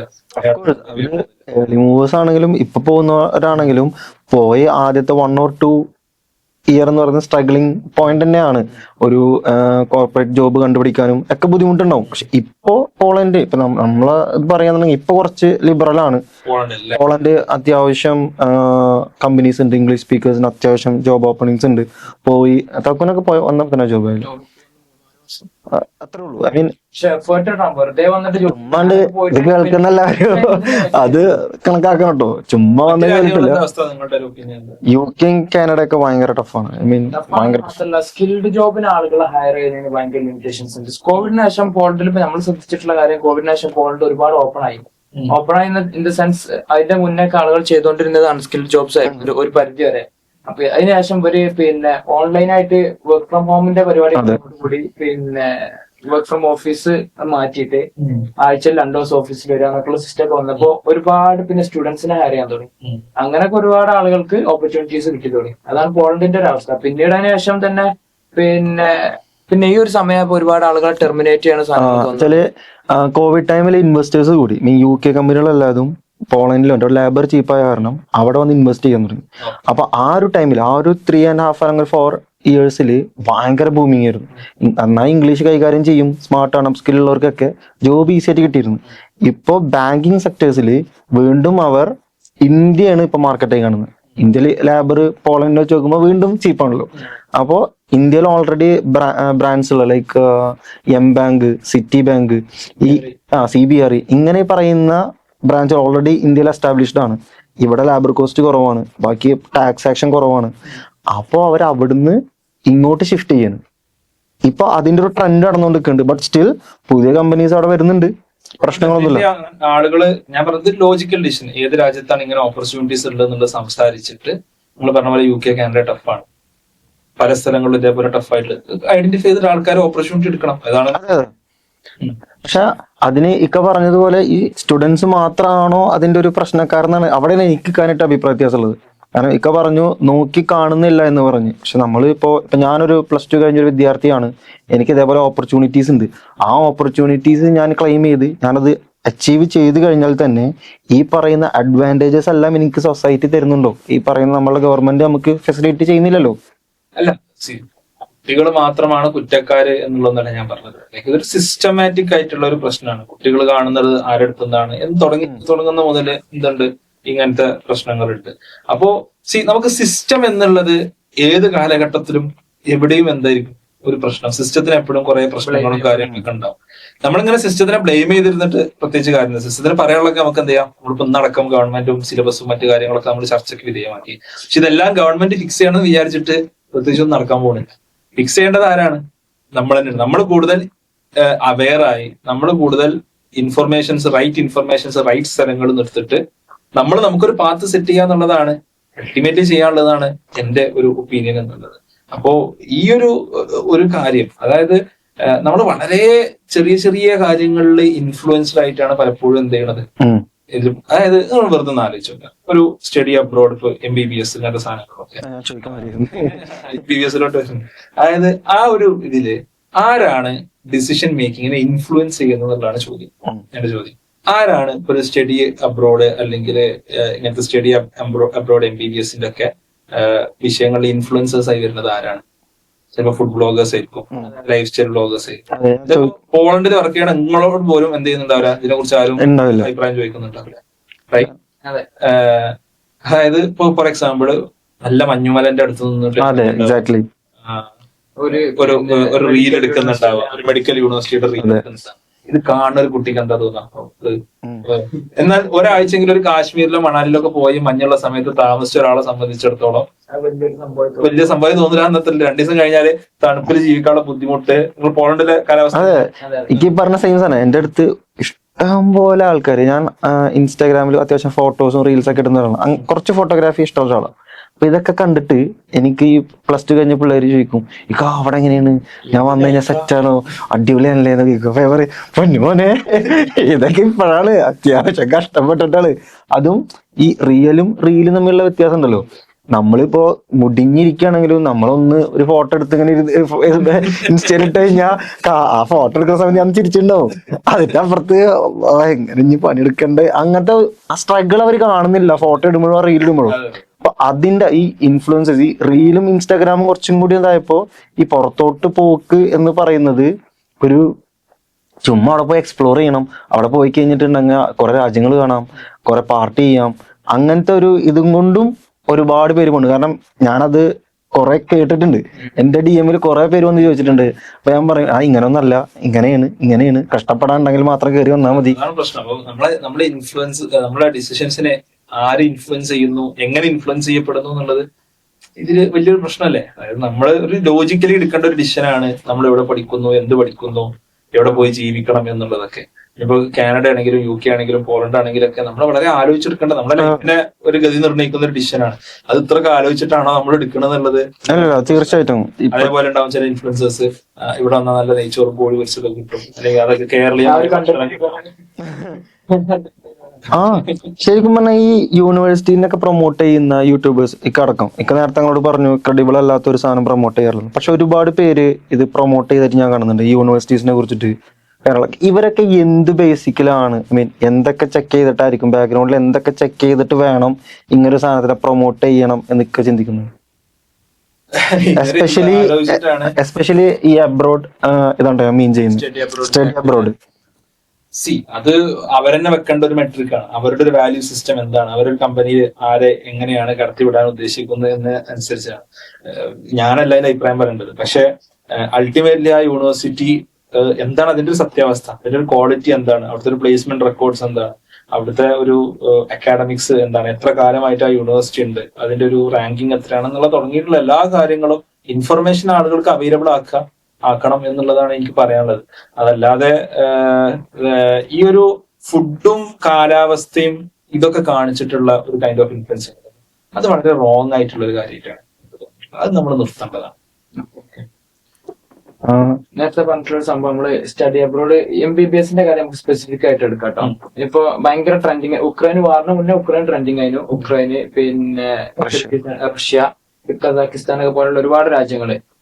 നേരത്തെ പറഞ്ഞ പോലെ തന്നെ പാരന്റ്സ് ഒരു പൈസ കൊടുക്കാനും എല്ലാ റിസ്ക്കും പാരന്റ്സ് ആണ് എടുക്കുന്നത്. ഒരു എന്താ പറയാ, ഒരു സോഷ്യൽ സ്റ്റാറ്റസിന് വേണ്ടിയിട്ട് ഇങ്ങനത്തെ കാര്യങ്ങൾ ചെയ്യുന്നുണ്ട്. അപ്പൊ പാരന്റ്സിന് എവിടെയോ ഒരു എന്തോ ഒരു സംഭവം ലാക്ക് ചെയ്യുന്നുണ്ട്. ഇത്തരം കാര്യങ്ങൾ ഒരു സ്റ്റുഡന്റിനേക്കാളും കൂടുതൽ അവയർനെസ് അല്ലെങ്കിൽ അതിന്റെ ഡിസിഷൻ മേക്കിംഗ് പവർ സ്റ്റുഡന്റിന് കിട്ടുകയാണ് എങ്കിൽ വേണ്ട, അല്ല എങ്കിൽ ഒരു പാരന്റിന് എവിടെയൊക്കെ കുറച്ച് കാര്യങ്ങൾ കിട്ടേണ്ടതുണ്ട് എന്ന് പലപ്പോഴും എനിക്ക് തോന്നിയിട്ടുണ്ട്. അവയർനെസ് തന്നെയാണ് പ്രശ്നം. അവയർനെസ് കാരണം എന്താ വെച്ചാല് നമ്മുടെ നാട്ടിലൊരു ഒരു സ്റ്റൈലാണ് മോൻ ഡോക്ടർ, എഞ്ചിനീയറോ ഡോക്ടർ എന്നുള്ള ഒരു എന്താ പറയാ, ഒരു സോഷ്യൽ സ്റ്റാറ്റസിന് വേണ്ടിയിട്ട് സോഷ്യൽ സ്റ്റാറ്റസ് ഒന്നുമില്ല നിർബന്ധിക്കുന്ന ഒരു. പക്ഷെ എന്നാലും പറഞ്ഞ പോലെ ഒരു കുട്ടി വളർന്നു വരുമ്പോൾ അവൻ നിനക്ക് എന്താവണം എന്ന് ചോദിക്കുമ്പോൾ 2 ഓപ്ഷൻ അല്ലെങ്കിൽ 3 ഓപ്ഷൻ വരുന്നത്, പോലീസ് ഓഫീസർ, എഞ്ചിനീയർ, ഡോക്ടർ. ഇതിപ്പോ ഇല്ലെങ്കിലും നമ്മളെ പാരന്റിന്റെ പ്രൗഡ് കാരണം ഒരു ഹോണർ ഡിഗ്രി ആയത് കാരണം ഡോക്ടർ എന്ന് പറയുമ്പോൾ നിന്നെ ഡോക്ടർ ആക്കണം, പെൺകുട്ടിയാണെങ്കിൽ ഡോക്ടറാണ്. ആ ഒരു സാധനം കുട്ടികൾക്ക് മാത്രമാണോ നമ്മൾ ഇത് കൊടുക്കേണ്ടത്? കാരണം ഒരു പാരന്റ്സിനാണ് ഫസ്റ്റ് ലെവലിൽ കൊടുക്കേണ്ടത്. കാരണം ഒരു കുട്ടിയെ മോൾഡ് ചെയ്യുന്നിടത്ത് ഒരു പാരന്റ്സിന്റെ ഒക്കെ ഒരു ഭയങ്കര ഡ്രീമാണ് ഡോക്ടർ ആവുന്നത്. നമ്മുടെ ഒരു തൊട്ട് മുമ്പത്തെ ഒരു തലമുറയ്ക്ക് ഭയങ്കരമായിട്ട് ഈ ഒരു ഡോക്ടർ ആവുക, ഡോക്ടറുടെ സോഷ്യൽ സ്റ്റാറ്റസ്, ഡോക്ടറുടെ BMW ഓടിയിലൊക്കെ വന്നിറങ്ങുക, ഇത് ഭയങ്കരമായിട്ട് ഇൻഫ്ലുവൻസ് ചെയ്യുന്നുണ്ട്. എന്നാൽ ഒരു പുതിയ തലമുറ ഡോക്ടേഴ്സിന് ആക്ച്വലി എന്താണ് ഒരു ഇത്രയൊന്നും ഒരു ഏർണിങ്സ് ഇല്ല എന്നുള്ള യാഥാർത്ഥ്യം. ഞാനൊരു സർവേ എടുത്തിട്ടുണ്ട്, ഞാൻ അതിന്റെ വീഡിയോ പുറത്തിട്ടിട്ടില്ല, ഞാൻ അണ്ടർസ്റ്റാൻഡ് ഉടനെ ഇടും. അതായത് ഞാൻ ഒരു 200ഓളം ഡോക്ടേഴ്സിനോട് അവരുടെ സാലറി മറ്റു കാര്യങ്ങളൊക്കെ അനോണിമസ് ആയിട്ട് വാങ്ങിയിട്ട് നമുക്ക് മനസ്സിലാവുന്നൊരു, ഞാൻ കൃത്യമായി സർവേ എടുത്തു. ഓരോ ഏർണിങ്സ് എന്താണ്, അവരുടെ എഡ്യൂക്കേഷൻ സ്റ്റാറ്റസ് എന്താണ്, എവിടെയാണ് വർക്ക് ചെയ്യുന്നത്. 2014 ശേഷമുള്ള ആൾക്കാർ ആർ സ്റ്റിൽ സ്ട്രഗിളിങ്, അത് യാഥാർത്ഥ്യം. അപ്പോ പക്ഷെ ഇതൊന്നും കാണാതെയാണ് ആളുകൾ എന്ത് ചെയ്യുന്നത്, ആൾക്കാരെ കുട്ടികളെ ഡോക്ടർ ആവാന്നുള്ളത്. അതുകൊണ്ടാണ് ഇത്രയധികം കുട്ടികള് വിദേശത്തോട്ട് ഡോക്ടറാകാൻ വേണ്ടി എന്ത് ചെയ്യുന്നത്, കയറി പോകുന്നതാണ്. ഒരു ഡ്രീംസ് ആൻഡ് ഇമോഷൻസ് സെൽ ചെയ്യുന്ന പ്രശ്നമൊന്നുമില്ല. അതൊരു എല്ലാ എന്ത് നമ്മൾ സെയിൽ നടത്തുമ്പോൾ ഒരു ഡ്രീംസ് ഇമോഷൻസ് ഒക്കെ ഉണ്ടായതുകൊണ്ടാണ് സെയിൽ നടക്കുന്നത്. പക്ഷെ അവിടെ കുറെ കാര്യങ്ങൾ മറച്ചു വെച്ചിട്ട്, മിസ്റെപ്രസെന്റ് ചെയ്തിട്ട്, ഇൻഫർമേഷൻ മറച്ചു വെച്ചിട്ട്, അവരുടെ ഫ്യൂച്ചറിലുള്ള കുറെ പ്രശ്നങ്ങൾ കൃത്യമായി പറയാതെയാണ് എന്ത് ചെയ്യുന്നത്, ഇത് സെല് ചെയ്യുന്നിടത്താണ് ഇതിന്റെ ഒരു പ്രശ്നമുള്ളത്. ഡോക്ടർ ആവുക എന്നുള്ളത് എല്ലാവരും ഒരു വലിയൊരു ഡ്രീമാണ്, നമ്മുടെ നാട്ടിലെ ഒരു വലിയൊരു ഡ്രീമാണ്. അപ്പൊ നോക്കുമ്പോൾ ഒരു സ്റ്റഡി അബ്രോഡ് ഏജൻസി അവരിപ്പോ ഒരു കുട്ടികളെ എടുത്തു കഴിഞ്ഞാൽ ഫസ്റ്റ് ചെയ്യുന്ന കാര്യം എന്താ, നിങ്ങൾ ശ്രദ്ധിച്ചിട്ടുണ്ടാവും. അതായത് എല്ലാ കുട്ടികളെയും പാരന്റ്സിനെ വിളിച്ചതിന് ശേഷം അവര് ഒരു ഈവന്റ് വെച്ചിട്ട് ഒരു എന്താ ഒരു കോട്ട് ഇടിപ്പിക്കും, വെള്ള കോട്ട് ഇടിപ്പിക്കും, എന്നിട്ട് ഒരു സ്റ്റെതസ്കോപ്പ് വാങ്ങിയിട്ട് കുട്ടിയുടെ കഴുത്തിലിട്ടെടുക്കും. ഇതങ്ങോട്ട് കാണുമ്പോ പാരന്റ്സ് ഭയങ്കര സന്തോഷം. അതായത് ഫസ്റ്റ് ഇയറിലെ കുട്ടി കോളേജിൽ പോയിട്ടില്ല, അതിന് മുമ്പ് പാസ്സാവുന്നതിന് 5 കൊല്ലം 6 കൊല്ലം മുമ്പാണ് എന്താണ് ഇത് ചെയ്യുന്നത്. എന്താണ് ആരും ഡ്രീംസ് സെല് ചെയ്യാണ്. ഇത് കാണുമ്പോ തന്നെ പാരന്റ്സ് കുട്ടികളെ കെട്ടിപ്പിടിച്ച് ഉമ്മ വെക്കുന്നു, ഭയങ്കര സന്തോഷം. എന്ത് ഇവന് 14 ലക്ഷം റുപ്യ സീറ്റ് വാങ്ങിയിട്ടാണ് എന്ത് ചെയ്യണത്, ഇത് ചെയ്യണത്. അപ്പോ ഇത് സെല് ചെയ്യുക എന്നുള്ളതാണ്. ഈ പറയുന്നൊക്കെ ഇപ്പൊ പറഞ്ഞില്ല, ഒരു ഫിഗർ പറഞ്ഞു 40 ലക്ഷം. ഈ പറയുന്ന ഉക്രൈൻ ഇല്ല, റഷ്യ, ചൈന, കിർഗിസ്ഥാൻ, ജോർജിയ, ഈ പറയുന്ന രാജ്യങ്ങളിലോട്ട് ഈ പറയുന്ന എമൗണ്ട് കൊടുത്തു പോകുന്ന ഒരു ഡോക്ടർ തിരിച്ചു വന്നിട്ടുണ്ടെങ്കിൽ FMG എന്നൊരു എക്സാം എഴുതണം. അതിന്റെ പെർസെന്റേജ് ഭയങ്കര കുറവാന്നാണ് ഞാൻ അറിഞ്ഞത്. അങ്ങനെ ഇത്രയും എഫേർട്ടും ഫൈനാൻഷ്യൽ ഇത്രയും കാശ് വിട്ട് പോയി കഴിഞ്ഞാൽ അത് വേർത്ത് ആണോ? എന്താണ് നിങ്ങളുടെ അഭിപ്രായം? അതിലോട്ട് വരുന്നതിന് മുമ്പ് FMGയുടെ പേഴ്സണിലോട്ട് ഞാൻ വരാം. അതിന് മുമ്പ് ഞാൻ ഫസ്റ്റ് FMG മാത്രമല്ല ഇപ്പോഴത്തെ പ്രശ്നം എന്നുള്ള നമ്മൾ അറിഞ്ഞിരിക്കണം. 2021 നാഷണൽ മെഡിക്കൽ കമ്മീഷന് പുതിയ റെഗുലേഷൻസ് മെഡിക്കൽ എഡ്യൂക്കേഷനുമായി ബന്ധപ്പെട്ട്. മെഡിക്കൽ എഡ്യൂക്കേഷൻ എന്ന് പറഞ്ഞാൽ ഇപ്പൊ നമ്മുടെ MBA, BTech, BA, BSc ഒന്നും പുറത്തു പോയി എടുക്കുന്ന പോലെ അല്ല. കാരണം ഇപ്പൊ നിങ്ങൾ BTech എടുത്താലും ഇവിടെ വന്നിട്ട് നിങ്ങൾ സ്കിൽഡ് ആണെന്നുണ്ടെങ്കിൽ നിങ്ങൾ BTech ഉണ്ടോ ഇല്ലയോ എന്ന് ആരും ചോദിക്കാൻ പോകുന്നില്ല. MBA ഉണ്ടോ ഇല്ല, നിങ്ങൾക്ക് മാർക്കറ്റിംഗ് അറിയുന്നത് ആരും ചോദിക്കാൻ പോകുന്നില്ല. That's an additional qualification. എന്നാൽ MBBS അങ്ങനെയല്ല. MBBS ഇപ്പോ ഒരാൾ ഉക്രൈനിൽ പോയി പഠിച്ചിട്ട് വെറുതെ ഇവിടെ വന്നിട്ട് ജോലി ചെയ്യാൻ പറ്റില്ല. ഇവിടുത്തെ ആൾക്ക് ഉക്രൈനിൽ പോയിട്ട് ജോലി ചെയ്യാൻ പറ്റില്ല. അതിന് കുറെ ലീഗൽ റെസ്ട്രിക്ഷൻസ് ഉണ്ട്. അങ്ങനെ ഒരു രാജ്യത്തിന്റെ നിയമവ്യവസ്ഥയുമായി ചേർന്ന് നിൽക്കുന്ന ഒരു കോഴ്സാണ് ആക്ച്വലി ഒരു മെഡിക്കൽ പ്രൊഫഷൻ, മെഡിക്കൽ ഡിഗ്രി എന്നുള്ളത്. 2021 NMC റെഗുലേഷൻസ് പ്രകാരം ഇപ്പൊ വർക്ക് ചെയ്തവരൊക്കെ, ഇപ്പൊ ഇവിടെ വർക്ക് ചെയ്യുന്നവരൊക്കെ 2021 മുമ്പ് പോയി പാസ് ഔട്ട് ആയ ആൾക്കാരാണ്. അവർക്കൊന്നും ഇത്ര പ്രശ്നമില്ല. അത് പ്രകാരം 54 മാസത്തെ കോഴ്സ് വേണം. 54 മാസം 4.5 വർഷമാണ് ഇന്ത്യയിലെ കോഴ്സ്. അത്രയും കോഴ്സ് വേണം. അതുകൊണ്ട് അതിനുശേഷമാണ് എനിക്ക് തോന്നുന്നത് ഇവിടുന്ന് ഫിലിപ്പീൻസിലോട്ട് ഒരുപാട് ആൾക്കാർ പോയിരുന്നു. അതില്ലാതിരിക്കാൻ ഇപ്പൊ പോകാതിരിക്കാനുള്ള കാരണം എന്താ വെച്ചാൽ ഫിലിപ്പീൻസിൽ 4 വർഷമായിരുന്നു കോഴ്സ് ഉണ്ട്. ഇപ്പൊ അവർ മാറ്റിയെന്നൊക്കെ തോന്നുന്നുണ്ട്. അതുകൊണ്ടാണ് ഫിലിപ്പീൻസിലോട്ടുള്ള ഒരു പോക്ക് എന്ത് ചെയ്തത് ഈ ഡേറ്റ് കുറഞ്ഞത്, ഈ ഒരു റെഗുലേഷൻ വന്നുകൊണ്ട്. അടുത്തെന്ന് പറഞ്ഞാൽ 1 വർഷം ഇന്റേൺഷിപ്പ് നിർബന്ധമായിട്ടും ചെയ്യണം. Internship house surgency. ഈ ഹൗസ് സർജൻസി പല വിദേശ യൂണിവേഴ്സിറ്റികളിലും മറ്റു സ്ഥലങ്ങളിലുള്ള, അതായത് മറ്റു ഹോസ്പിറ്റൽസിൽ അതേപോലെ തന്നെ 1 വർഷത്തെ ഒരു പ്രോഗ്രാം ആയിട്ടല്ല ഉള്ളത്. നേരെ മറിച്ച് ഒരു 3rd ഇയർ മുതൽ തുടങ്ങിയിട്ട് അങ്ങനെയുള്ളത്. ഇത് ഇന്ത്യയിലെ NMC അംഗീകരിക്കുന്നില്ല. അതേപോലെ തന്നെ പ്രധാനപ്പെട്ട ഒരു കാര്യം, അവിടെ എന്ത് വേണം, അവിടെ വരുന്ന ആളുകളെ സംബന്ധിച്ചിടത്തോളം അവിടുന്ന് അവർക്ക് registration or license to practice ആ രാജ്യങ്ങളിലുള്ളത് അവർക്ക് ലഭിക്കണം എന്നുള്ളതാണ്. ഇത് വലിയ പ്രധാനപ്പെട്ട ഒരു കാര്യമാണ്. കാരണം അത് പല രാജ്യങ്ങളും എന്ത് ചെയ്യുന്നില്ല, കൊടുക്കുന്നില്ല. റെസ്ട്രിക്ഷൻസ് ഉണ്ട്. പല രാജ്യങ്ങളിലും ക്ലാരിറ്റി ഇല്ല. അപ്പോ ഇതിന് ശേഷമാണ് ഇവിടെ ഒന്ന് FMG എഴുതേണ്ടത്. FMG എക്സാമിന് ഏകദേശം 20% മാത്രമാണ് FMG എക്സാമിന്റെ പാസ് റേറ്റ് എന്നുള്ളത് കഴിഞ്ഞ ഹിസ്റ്റോറിക്കലി. പല റീസൺസ് ഉണ്ടാവും. വരുന്ന കുട്ടികളുടെ ഇൻടേക്കിൽ ചിലപ്പോൾ പ്രശ്നം ഉണ്ടാകും. FMG എക്സാം ചിലപ്പോൾ ടഫ് ആയിരിക്കും. എന്തോ ആവട്ടെ. ഇതൊക്കെ കഴിഞ്ഞിട്ട് ഈ പറഞ്ഞൊരു ഡിമാൻഡ് വേഴ്സസ് സപ്ലൈ, ഞാൻ ഫസ്റ്റ് പറഞ്ഞ പ്രോബ്ലം MBBSനും കിക്ക് ഇൻ ചെയ്യാൻ തുടങ്ങും. കൂടുതൽ ആളുകൾ പുറത്തുനിന്ന് വരുന്നതോട് കൂടിയിട്ട് ഇപ്പൊ MBBS കഴിഞ്ഞിട്ട് ഇവിടെ വർക്ക് ചെയ്യുന്ന ഒരാൾക്ക് വെറും MBBS കഴിഞ്ഞിട്ട് മാസം 250 രൂപയാണ് ചെയ്യുന്നത്. സോറി, പെർ അവർ 250 രൂപയാണ് കേരളത്തിൽ ആക്ച്വലി 250-300 രൂപയാണ് എന്ത് ചെയ്യുന്നത് 2000 രൂപ 2000 ആവറേജ് കൊടുക്കുന്നത്. അപ്പോ ഇത് ആക്ച്വലി കുറവാണ്. ഭയങ്കര പക്ഷേ കുറവാണ്. പിന്നെ MBBS പിന്നെ എന്ത് വേണം, നമ്മൾ PG ചെയ്യണം. PG ചെയ്തവർക്ക് അത്യാവശ്യം കുഴപ്പമില്ലാതെ സാലറി കിട്ടുന്നത്. വേറെ ഒരുപാട് ഓപ്പർച്യൂണിറ്റീസ് ഉണ്ട് കേട്ടോ. MBBS ആക്ച്വലി ഒരുപാട് ഓപ്പർച്യൂണിറ്റീസ്. കേരളത്തില് പൊതുവെ എന്താണ്, ഡോക്ടേഴ്സിന്റെ എണ്ണം വളരെ കൂടുതലാണ്. പക്ഷെ കേരളത്തിന് പുറത്ത് പോയ ഓപ്പർച്യൂണിറ്റീസ് ഉണ്ട്. ഇപ്പൊ ഞാൻ ഈ അടുത്ത് ഡോക്ടർ അമീന എന്ന് പറഞ്ഞൊരു കുട്ടിയായിട്ട് ഞാൻ ഇന്റർവ്യൂ. അപ്പൊ അവള് ഡോക്ടേഴ്സ് ബിയോണ്ട് ബോർഡേഴ്സ് എന്ന് പറഞ്ഞൊരു NGO ഉണ്ട്. അതിപ്പോ ഒരു വാർ സ്ഥലങ്ങളില് അതേപോലെ തന്നെ ട്രൈബൽ ഏരിയാസിലൊക്കെ സേവനം അനുഷ്ഠിക്കുന്ന ഡോക്ടേഴ്സ്. നല്ല സാലറി ഉണ്ട്, ലക്ഷങ്ങൾക്ക് സാലറി ഉണ്ട്. അത് കഴിഞ്ഞിപ്പോ ആ കുട്ടി ഇവിടെ പഠിക്കുക, മറ്റേ ഹാർവാർഡ് യൂണിവേഴ്സിറ്റിയിൽ അവൾക്ക് അഡ്മിഷൻ കിട്ടി. അവിടെ കൊണ്ടോട്ടിയുള്ള ഒരു പെൺകുട്ടിയാണ്. അവൾക്ക് ഹാർവാർഡ് യൂണിവേഴ്സിറ്റി അത് അവൾക്ക് അവിടെ ഇനേബിൾ ചെയ്ത എന്താണ്, ആ ഡോക്ടേഴ്സ് ബിയോണ്ട് ബോർഡേഴ്സ് എന്ന ഓർഗനൈസേഷനിൽ വർക്ക് ചെയ്തതാണ്. And she's passionate about that. ട്രാവലൊക്കെ ഇഷ്ടമുള്ള, അങ്ങനത്തെ സ്ഥലങ്ങളൊക്കെ പോയി നിൽക്കാൻ താല്പര്യമുള്ള ആളുകളുടെ ഒരാളാണ്. അപ്പൊ അതിന്റെ ഒരു ഡിഫറൻസ് എന്തുണ്ട്, ജനറലി ഉണ്ട്, right? She's passionate about that. അപ്പോ അങ്ങനെയുള്ള കരിയർ പാത്സ് ആക്ച്വലി ഡോക്ടേഴ്സിനുണ്ട്. അപ്പോ റൈറ്റ്, ഐ തിങ്ക് ഒരുപാട് ആൾക്കാർ പുറത്തു വരുമ്പോൾ സ്വാഭാവികമായിട്ടും ഈ ഒരു ഡിമാൻഡ് വേഴ്സസ് സപ്ലൈ ഒരു പ്രോബ്ലം കിക്ക് ഇൻ ചെയ്യാനുള്ള എല്ലാ പോസിബിലിറ്റി ഉണ്ട്. പക്ഷെ കേരളത്തിന് പുറത്ത് പോയാൽ there are lot of opportunities എന്നാണ് എനിക്ക് തോന്നുന്നത്. അവർക്ക് പറയുന്നത് ഇപ്പൊ ലൈക്ക് എഞ്ചിനീയറിംഗ് കോളേജിൽ വരുന്ന ഒരു ഡ്രാസ്റ്റിക് കുറഞ്ഞതുപോലെ സ്റ്റുഡൻസ് ഇനി MBBS കുറയുന്നതാണോ? MBBS കുറഞ്ഞേക്കാം. സോ ദാറ്റ് ഹാപ്പൻസ് വെൻ എന്താണ്, ആളുകൾ ഇത് റിയലൈസ് ചെയ്ത് തുടങ്ങി കുറച്ച് കഴിഞ്ഞിട്ടാണ് ഈ ഒരു ചേഞ്ച് ഉണ്ടാവും. BDS പോലും ഇതാണ് ഇതിലൊരു പ്രശ്നം എന്നുള്ളത്. BDS ഈ പ്രശ്നം ഉണ്ട് എന്നുള്ള ഐഡന്റിഫൈ ചെയ്യുമ്പോഴല്ലേ ചേഞ്ച് ഉണ്ടാവാം. ഒരു പിന്നെ 2 കൊല്ലം കഴിഞ്ഞിട്ടാണ് പിന്നെ ആൾക്കാർ എന്ത് ചെയ്യാൻ പോവാതെ. ആൾക്കാർക്ക് ഇത് റിയലൈസ് ചെയ്യാൻ എന്ത് വേണം, ഒരു സമയം. അതിനെന്ത് വേണ്ടി വരും, കുറച്ച് ഡോക്ടേഴ്സ് ഇവിടെ കഴിഞ്ഞിറങ്ങിയിട്ട് കുറച്ചധികം ഡോക്ടേഴ്സ് FMG എഴുതി ക്ലിയർ ചെയ്യാതെ നിൽക്കുന്ന ഒരു ഓൾറെഡി തുടങ്ങിയിട്ടുണ്ട്. കാരണം ഐ മീൻ ഞാൻ ആരും ഒഫൻഡ് ആയിട്ട് പറയല്ല, കുറെ പേര് ഒരു പ്രസ്റ്റീജ് കിട്ടാൻ വേണ്ടിയിട്ടും ഇതൊരു ഹോണറബിൾ ഡിഗ്രി ആണെന്നുള്ള പേരിലും പെമ്പിള്ളേരെ കൊണ്ട് ഇത് പഠിപ്പിക്കുന്നുണ്ട്. ഞാനത് എനിക്ക് അറിയാം, പേരൊന്നും പറയാൻ പറ്റില്ലല്ലോ. അങ്ങനെയുള്ള കുറച്ച് ആൾക്കാരുണ്ട്. ജസ്റ്റ് ഒന്ന് ഇതാണ് പഠിക്കുന്നത്, മോള് ഇവിടെയാണ് ഇത് പഠിക്കുന്നുണ്ട് എന്ന് കരുതി നല്ല നല്ല അലയൻസും കാര്യങ്ങളൊക്കെ ആക്കി വിടുന്ന ആൾക്കാരുണ്ട്. വർക്കേ ചെയ്യുന്നില്ല. അവരവിടുന്ന് ഡിഗ്രി എടുത്ത് വന്നു, ഇവിടെ എക്സാം ഒന്നും എഴുതുന്നില്ല, പറയുമ്പോ ഡോക്ടറാണ്, വർക്കേ ചെയ്യുന്നില്ല. ജസ്റ്റ് ഒരു നല്ല അലയൻസും അവർക്ക് ഓക്കെ, ഡിഗ്രി കഴിഞ്ഞിട്ടുണ്ട്, പെൺകുട്ടിയാണ്, ഡോക്ടറാണ്, അങ്ങനെയുണ്ട്. അപ്പൊ അങ്ങനത്തെ ഒരു ചോയ്സ് ഒരു കാരണവശാലും കഴിഞ്ഞാലും ആ കുട്ടി 12ാം ക്ലാസ് കഴിഞ്ഞ് സ്വയം എടുത്താന്ന് ഞാൻ ചിന്തിക്കുന്നില്ല, ഞാൻ വിശ്വസിക്കുന്നില്ല. അതെന്ന് പറയുന്ന പാരന്റ്സിന്റെ ഒരു ഫോഴ്സ്ഫുൾ ആയിട്ടുള്ള ഒരു പുഷ് കാരണം മാത്രമായിരിക്കും അത് എടുത്തിട്ടുണ്ടാവുക. എസ്പെഷ്യലി പെൺകുട്ടി ആയിരുന്നു.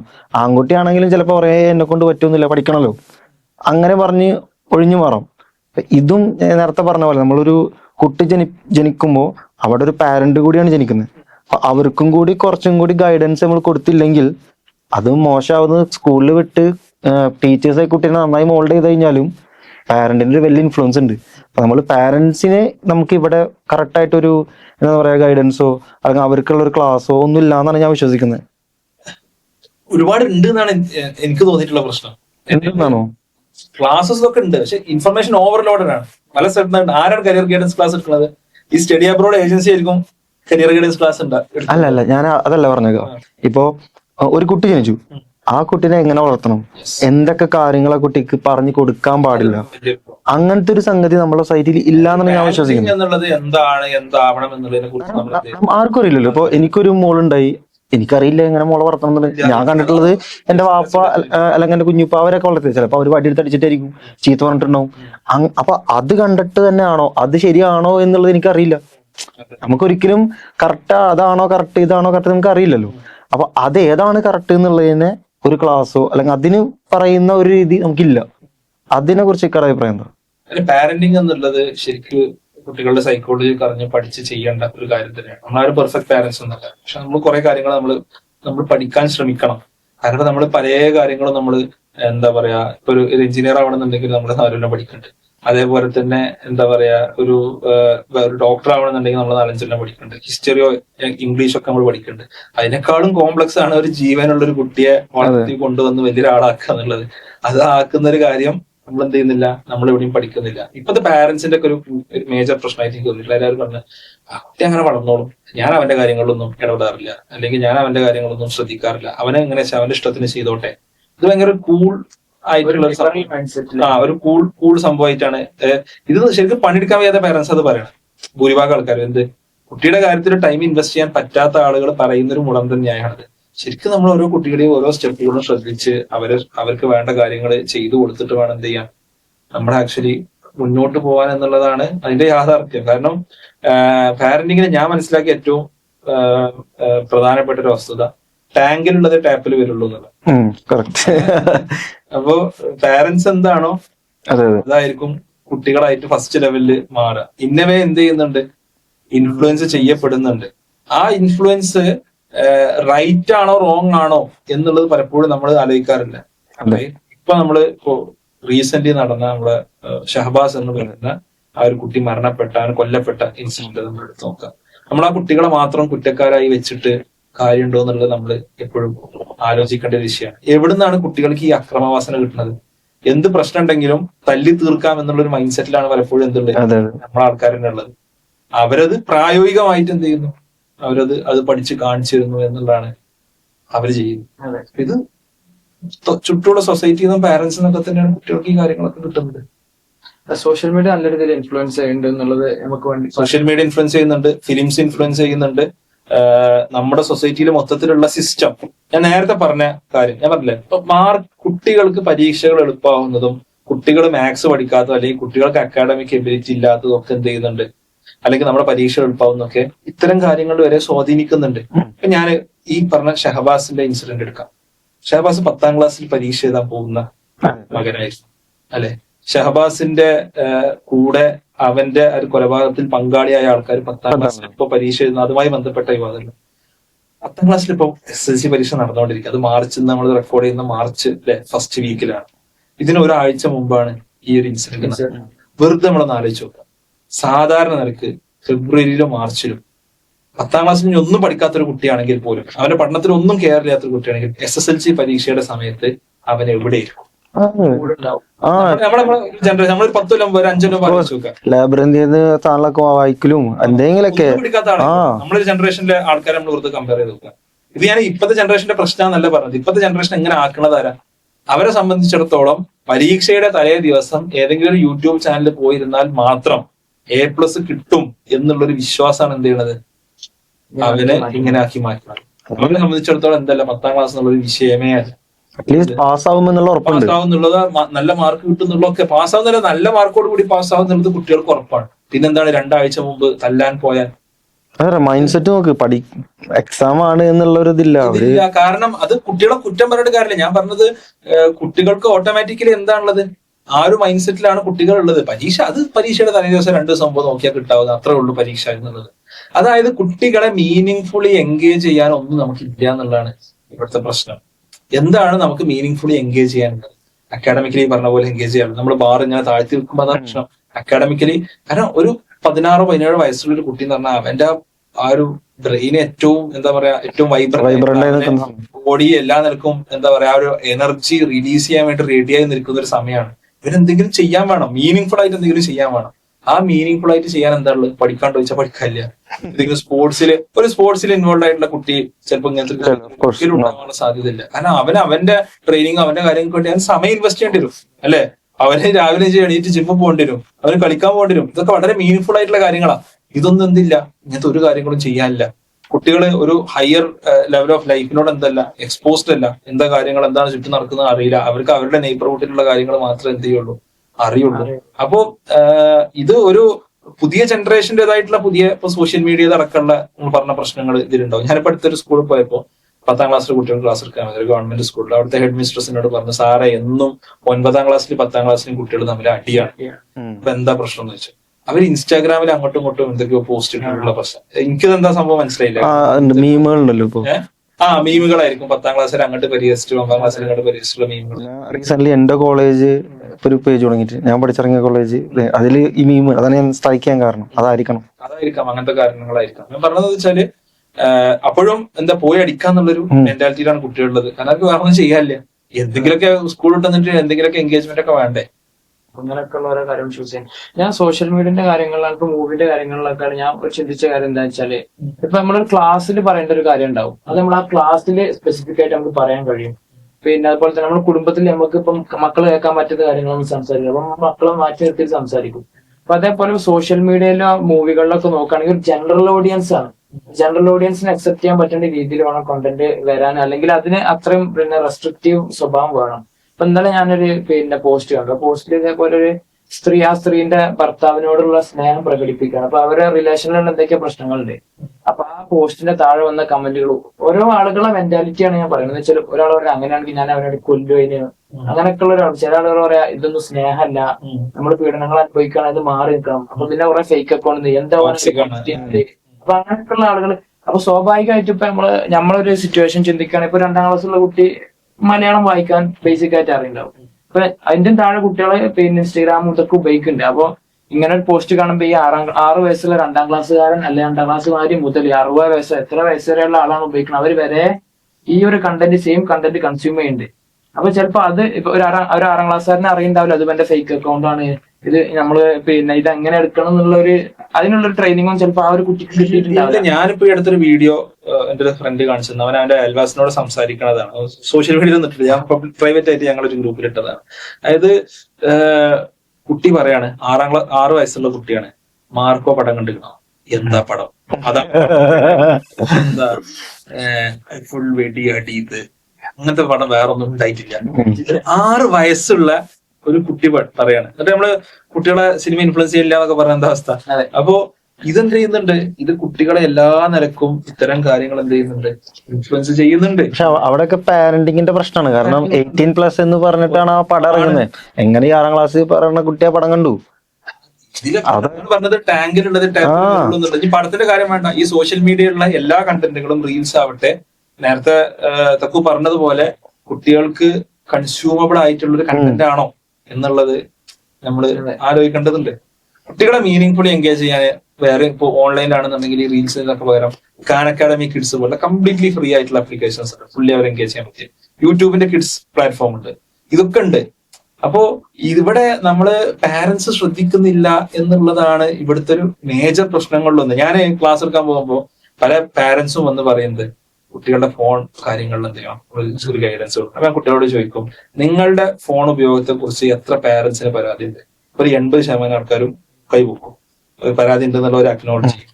അപ്പൊ ഞാൻ തിരിച്ചവരോട് ചോദിക്കും, വീണ്ടും ചോദിക്കും, നിങ്ങളുടെ പാരന്റ്സിന്റെ ഫോൺ ഉപയോഗത്തെ കുറിച്ച് നിങ്ങൾക്ക് എത്ര ആൾക്കാർക്ക് പരാതി ഉണ്ട്? ഇതേ 80% കൈവക്കും. കാരണം ഇത് ഇവർ കണ്ടിട്ട് തന്നെയാണ് എന്ത് ചെയ്യുന്നത്, ഇവര് പഠിക്കുന്നത്. അപ്പോ ഇത് ഇവിടെ ഒരു മീനിങ് ഫുൾ ആയിട്ടുള്ള ഒരു ലൈഫ് സ്കിൽ ട്രെയിനിങ് എന്നുള്ളത് ഇന്നത്തെ എഡ്യൂക്കേഷന്റെ മറ്റൊരു പ്രധാനപ്പെട്ട പോരായ്മയാണ്. അതായത് നമ്മൾ ഈ പറഞ്ഞ സോഷ്യലും ഫിസിക്സും കെമിസ്ട്രിയും ഒക്കെ പഠിക്കുന്നതിന്റെ കൂടെ തന്നെ ഇന്നത്തെ കാലത്ത് എങ്ങനെയാണ് ഒരു ഫോൺ ഉപയോഗിക്കേണ്ടത്, എങ്ങനെയാണ് സോഷ്യൽ മീഡിയ ഉപയോഗിക്കേണ്ടത്, എന്തെല്ലാമാണ് ഒരു സമൂഹത്തിൽ നമ്മൾ പാലിക്കേണ്ട ഒരു എറ്റിക്കറ്റ്സ്, ഒരു സോഷ്യൽ മീഡിയയിൽ ഒരു പോസ്റ്റ് ഇടുമ്പോൾ നമ്മൾ നിർബന്ധമായും പാലിക്കേണ്ട നിയമങ്ങൾ, കാര്യങ്ങൾ എന്തെല്ലാമാണ് എന്നുള്ള കാര്യങ്ങളൊക്കെ നമ്മൾ നമ്മുടെ കുട്ടികളെ പഠിപ്പിക്കേണ്ടതല്ലേ? ആരാ പഠിപ്പിക്കുക? എനിക്കറിയില്ല നമ്മളെ ഗവൺമെന്റ് പഠിപ്പിക്കുക എന്നുള്ളത്. ഗവൺമെന്റ് പഠിപ്പിക്കേണ്ടതാണ്. പഠിപ്പിച്ചില്ലാന്നുണ്ടെങ്കിൽ നമ്മുടെ വേറെ ആരെങ്കിലും ഒക്കെ നമ്മളാരെങ്കിലും ഒക്കെ തന്നെ എന്ത് ചെയ്യേണ്ടി വരും? പഠിപ്പിക്കേണ്ടി വരും. അത് വളരെ നിർബന്ധമായിട്ടുള്ള കാര്യമാണ്. അല്ല, അതേപോലെ ഇമ്പോർട്ടന്റ് ആയിട്ടുള്ള കാര്യം തന്നെയാണ് ഫൈനാൻഷ്യൽ മാനേജ്മെന്റ്. അതെന്ന് വെച്ചാല് ഇപ്പൊ എന്താണ് ചെലവ്, എത്ര പൈസ ഒരാൾ വരുമാനം, അങ്ങനത്തെ കാര്യങ്ങളൊക്കെ, അല്ലെങ്കിൽ ഒരു വീട്ടിൽ എന്തൊക്കെ നടക്കുന്നു ആ കാര്യങ്ങളൊക്കെ നമ്മൾ വീട്ടിൽ നിന്ന് കിട്ടണം, അല്ലെങ്കിൽ നമ്മളെ കരിക്കുലത്തിൽ നിന്ന് കിട്ടണം എന്നുള്ളത് ഭയങ്കര റെലവെന്റും ഇമ്പോർട്ടന്റും ആയിട്ടുള്ള ഒരു കാര്യം. അങ്ങനത്തെ ഒരുപാട് ലൈഫ് സ്കിൽസ് എന്നുള്ളത് ഒരു സംഭവം നമ്മൾ എന്ത് ചെയ്യണം, നമ്മൾ കുട്ടികളെ ശരിക്കും പഠിപ്പിക്കേണ്ട ഒരു കാര്യം തന്നെയാണ്. അത് ഇപ്പൊ ഇവിടെ എന്ത് ചെയ്യുന്നില്ല. അതിൽ കുറെ ചിലപ്പോൾ സബ്ജക്റ്റീവ് ആയിട്ടുള്ള കുറെ കാര്യങ്ങളൊക്കെ ഉണ്ടായേക്കാം. എന്നാലും ഒരു ജനറിക് ബിഹേവിയർ ഒരുപാട് കാര്യങ്ങൾ നമുക്ക് കുട്ടികളെ പഠിപ്പിക്കാൻ പറ്റും, കുട്ടികളെ പഠിപ്പിക്കേണ്ടതുണ്ട്. അത് വളരെ അത്യാവശ്യമുള്ള ഒരു കാര്യമാണ്. ബാക്ക് ടു ആ താമരശ്ശേരിയിൽ ഇപ്പൊ ഒരു കൊലപാതകം നടന്നില്ലേ ആ കുട്ടിനെ. അപ്പൊ അതിനുശേഷം SLC പരീക്ഷ ആ 5 പേരെ എഴുതിപ്പിച്ചതായിട്ടുള്ളൊരു സാഹചര്യം ഉണ്ട്. അപ്പോൾ ഇത്രയും വലിയ ഒരു കൊലപാതകം അല്ലെങ്കിൽ ഒരു ഇത് ചെയ്തിട്ടും ഈ പറയുന്ന 5 പേരെ എക്സാം എഴുതിപ്പിച്ചത് ബാക്കിയുള്ള പുറം ലോകത്തുള്ള കുട്ടികൾക്ക് അത് ഏത് തരത്തിലേക്ക് ഇൻഫ്ലുവൻസ് ചെയ്തിട്ടുണ്ട്? അതെനിക്കതൊരു ലീഗൽ ആയിട്ടുള്ള ഒരു വിഷയമാണ്. അതായത് ലോ പറയുന്നത്, എനിക്ക് തോന്നുന്നു ജുവനൈൽ ബോർഡ് തന്നെയാണ് അവരെ എക്സാം എഴുതാൻ വേണ്ടിയിട്ട് അനുവദിച്ചത്. കാരണം ദാറ്റ്സ് വാട്ട് അവർ ലീഗൽ സിസ്റ്റം സേസ് എന്നാണ് ഇതിൽ ഏറ്റവും പ്രധാനപ്പെട്ട കാര്യം. പക്ഷെ എനിക്ക് തോന്നുന്നില്ല ആ കുട്ടികൾക്ക് വളരെ സമാധാനപൂർവ്വം എക്സാം എഴുതാൻ പറ്റിയിട്ടുണ്ടാവും, എനിക്ക് തോന്നുന്നില്ല. പിന്നെ രണ്ടാമത്തത്, ഇനിയിപ്പോ അതൊരു ഡിലേ ആക്കിയാലും അത് അത്ര വലിയൊരു പ്രശ്നമുള്ള വിഷയമാണ് എനിക്ക് തോന്നിയിട്ടില്ല. ഒരു എക്സാം എഴുതാന്നുള്ളത് ഇങ്ങനത്തെ ഒരു സിറ്റുവേഷനിൽ അവര് എസ്പെഷ്യലി ഒരു ക്രിമിനൽ പ്രൊസീഡിങ്സിലുള്ള ഒരു സമയത്ത് ഒരു എക്സാം എഴുതാൻ വേണ്ടി വളരെ ഒരു പെട്ടെന്ന് ചെയ്യേണ്ട ഒരു കാര്യം. പക്ഷെ ദാറ്റ്സ് വാട്ട് ദ പക്ഷെ ഒരു ഇന്റർനാഷണൽ ലോസ് പറയുന്നത് ഒരു റെസ്പോൺസിബിൾ ആയിട്ടുള്ള ഒരു ഗവൺമെന്റിന്റെ സൈഡിൽ നിന്ന് അങ്ങനെയാണോ ചെയ്യേണ്ടത്? ഐ മീൻ ഗവൺമെന്റ് അല്ല ചെയ്യുന്നതാണ് ഞാൻ മനസ്സിലാക്കുന്നത്. ഗവൺമെന്റ് അല്ല ഇതിൽ ഡിസിഷൻ. ജുറിഡിക്ഷൻ ബോർഡ് എടുക്കുന്ന ഒരു ഡിസിഷനാണ് അത്. പോലീസോ ഗവൺമെന്റ് എടുക്കുന്ന ഒരു ഡിസിഷൻ. ഇത് കണ്ടുകൊണ്ടിരിക്കുന്ന ഒരു 8ാം ക്ലാസ്സുകാരനോ 9ാം ക്ലാസ്സുകാരനോ മൈൻഡിൽ എന്തുണ്ടാവുക? ഒരാളെ കൊന്നു കഴിഞ്ഞാലും വിഷയങ്ങളൊന്നുമില്ല, വീണ്ടും നമുക്ക് നോർമൽ ആയിട്ടുള്ളതല്ലേ. നമ്മുടെ കാര്യങ്ങളൊക്കെ എന്ത് ചെയ്യുന്നുണ്ട്, പല രീതിയിൽ ആളുകൾ ഇൻഫ്ലുവൻസ് ചെയ്യുന്നുണ്ട് എന്നുള്ള യാഥാർത്ഥ്യം തന്നെയാണ്. ഒരു വളരെ റൈറ്റ് ആയിട്ടുള്ള ഒരു മെസ്സേജ് ആണ് കൊടുക്കുന്നത് എന്നുള്ളത് എനിക്കും എന്ത് ചെയ്തിട്ടില്ല, ഫീൽ ചെയ്തിട്ടില്ല. ആസ് എ സൊസൈറ്റി കൊടുക്കുന്ന റൈറ്റ് ഡിസിഷൻ, റൈറ്റ് മെസ്സേജ് ആണെന്നുള്ളത് എനിക്ക് ഫീൽ ചെയ്തു. അത് വായിച്ചപ്പോ ഭയങ്കര വിയേർഡായിട്ട് ഫീൽ ചെയ്തു. ശരിക്കും പറഞ്ഞാൽ ഒരു കൊല്ലം കഴിഞ്ഞിട്ട് ഒരു എക്സാം എഴുതിയാൽ പോലും അത് വലിയ ന്യൂസ് പോലും ആവില്ല. ഇതിപ്പോ അവര് റൈറ്റ് വേ നെക്സ്റ്റ് ഡേ 2 ദിവസം കഴിഞ്ഞപ്പോ എക്സാം എഴുതാണ്. ഒന്നാമത് അവർക്ക് ഒക്കെ പറഞ്ഞ പോലെ നല്ലൊരു മൂഡിൽ എഴുതാൻ പറ്റില്ല. രണ്ടാമത്തത് എഴുതിപ്പിക്കുമ്പോൾ ബാക്കിയുള്ള എല്ലാ ജനങ്ങളും ഔട്ട്സൈഡ് കേരളൈറ്റ്സും കൂടി വായിക്കുന്നു. അപ്പൊ അത് വായിക്കുമ്പോ അത് ഓക്കെ, എന്തൊക്കെ ചെയ്ത് കഴിഞ്ഞാലും കേരളത്തിൽ ഇങ്ങനെയാണ്, അല്ലെങ്കിൽ ഇങ്ങനെയാണ് ഇവിടെ നടക്കുന്നത് സാധനം വരുന്നത്. ഇന്റർനാഷണൽ ലോ തന്നെയാണ്. അതായത് ഒരു 18 വയസ്സ് താഴെയുള്ള കുട്ടികൾ ക്രൈം ചെയ്താൽ എന്ത് ചെയ്യണം എന്നുള്ളത്. അത് ആക്ച്വലി ഇന്നത്തെ കാലത്ത് ഒരു ക്രൈമിന്റെ ഒരു ക്രൈറ്റീരിയ ആയിട്ട് നമ്മൾ 18 ആണോ വെക്കേണ്ടത്, അങ്ങനത്തെ കുറെ ഡിബേറ്റ്സിലോട്ടാണ് പിന്നെ എന്ത് ചെയ്യേണ്ടത്, പിന്നെ അത് എത്തി നിൽക്കുന്ന ഒരു സംഭവം എന്നുള്ളത്. Law says so. അത് ഭയങ്കര വീടായിരുന്നു. എന്താ പറയാ, ഇപ്പൊ പിന്നെ ഞാൻ ഇന്നലെ ഇതേപോലെ ഒരാളെ സ്റ്റോറിയിൽ കണ്ടതാ. മൂപ്പര അനിയൻ ഇതേപോലെ ഇരുന്നിട്ട് ഇങ്ങനെ കോപ്പി ചിട്ട് എഴുതി ഉണ്ടാക്കുകയാണ്. അപ്പൊ ഇവൻ ചോദിക്കുന്നുണ്ട്, ജ്യേഷ്ഠൻ ചോദിക്കുന്നുണ്ട്, എന്താണ് എനിക്ക് പഠിച്ച് എഴുതിക്കൂടെ, കോപ്പി അടിച്ച് എഴുതണം. അപ്പൊ അവൻ പറയാ, ഇല്ല, കോപ്പി അടിക്കുന്ന ആൾക്കാരെ കൊന്ന ആളുകൾ വരെ എക്സാം എഴുതുകയാണ്, പിന്നെ നമ്മൾ കോപ്പി അടിച്ചാലും വലിയ തെറ്റല്ലോ. അങ്ങനെ അപ്പൊ ആളുകൾ കൺസ്യൂം ചെയ്യുന്ന രീതി ഒരുപാട് ഇത് പിന്നെ ഇൻഫ്ലുവൻസ് ചെയ്യുന്ന പറയാം. ഡെഫിനറ്റ്ലി അതുണ്ട്. ഒരു സോഷ്യൽ സാഹചര്യങ്ങളെ ഇങ്ങനെ പല രീതിയിൽ ആളുകൾ കൺസ്യൂം ചെയ്തേക്കാന്നുള്ളൊരു യാഥാർത്ഥ്യത്തിലാണ്. ശരി. പിന്നെ നമുക്ക് പിന്നെ വേറെ ടോപ്പിക് സംസാരിക്കണം വെച്ചാൽ, നിങ്ങൾ ഇന്റലിൽ വർക്ക് ചെയ്തതിനു. ഇന്റലിൽ നമ്മൾ പല പിന്നെ എപ്പിസോഡുകളും സംസാരിച്ചിട്ടുള്ളതാണ് എൻവിഡിയനെ കുറിച്ചിട്ട്, ചിപ്പ് മേക്കിംഗ് കമ്പനിയെ കുറിച്ചിട്ടൊക്കെ. പിന്നെ ഇന്റലിനോട് പിന്നെ വർക്കിംഗ് കൾച്ചർ, വർക്കിംഗ് എൻവയോൺമെന്റ് നിങ്ങൾ ഷെയർ ചെയ്യുകയാണെങ്കിൽ എങ്ങനെയായിരിക്കും? ഇന്ത്യയില് വളരെ പീപ്പിൾ ഫ്രണ്ട്ലി ആയിട്ടുള്ള ഒരു കമ്പനിയാണ്. അതായത് ഇപ്പോ ഞാൻ കഴിഞ്ഞ 4 വർഷം റിമോട്ട് ആയിട്ടാണ് വർക്ക് ചെയ്തത്. ഞാനൊരു വർഷത്തിൽ ഒരു ദിവസമൊക്കെ ഞാൻ ആകെ ഒരു കോവിഡിന് ശേഷം ഓഫീസിൽ പോയിട്ടുണ്ടാകും. ബാക്കി ടീമൊക്കെ വർക്ക് ചെയ്യുമ്പോൾ എന്നെ കംപ്ലീറ്റ് റിമോട്ട് എംപ്ലോയി ആയിട്ടാണ് ഞാൻ എന്നെ കൺസിഡർ ചെയ്തിരുന്നത്. എന്റെ സാഹചര്യങ്ങളൊക്കെ മനസ്സിലാക്കിയിട്ടാണ്. എന്റെ വൈഫ് ഇവിടെ കോഴിക്കോട് പഠിക്കുകയാണ്, 2 ചെറിയ മക്കളുണ്ട്. അതൊക്കെ കൺസിഡർ ചെയ്തിട്ടാണ് കമ്പനി അങ്ങനെ ഒരു ഫ്രീഡം തന്നത്. പിന്നെ വർക്ക് ചെയ്യുന്നുണ്ടോ കുഴപ്പമില്ല. ഒരു as a work wise it's എന്താ പറയാ very good place to be in. Maybe too much comfort zone എന്ന് ചിലപ്പോൾ ചില ആൾക്കാർക്കെങ്കിലും തോന്നിയേക്കാം എന്നുള്ളത് ഒരു യാഥാർത്ഥ്യമാണ്.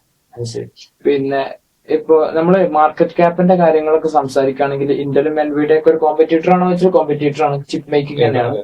ഇപ്പൊ ഇന്റൽ എനിക്ക് തോന്നുന്നു എൻവിഡിയനേക്കാളും ഏകദേശം 20 വർഷം മുന്നേ അങ്ങനെ ഫോം ചെയ്തൊരു കമ്പനിയാണ്. നമ്മൾ 2010-16 കാലഘട്ടങ്ങളൊക്കെ എടുക്കുകയാണെങ്കിൽ ഇന്റൽ പിന്നെ ഈ 2 കമ്പനികളും പിന്നെ മാർക്കറ്റ് ക്യാപ്പിന്റെ കാര്യങ്ങളിൽ ഭയങ്കര ഒരു കോമ്പറ്റീറ്റീവ് ലെവലിലുണ്ടായത്. എന്നാലും ഇന്റലിന് ഒരു അപ്പർ ഹാൻഡ് ഉണ്ടായിരുന്നു.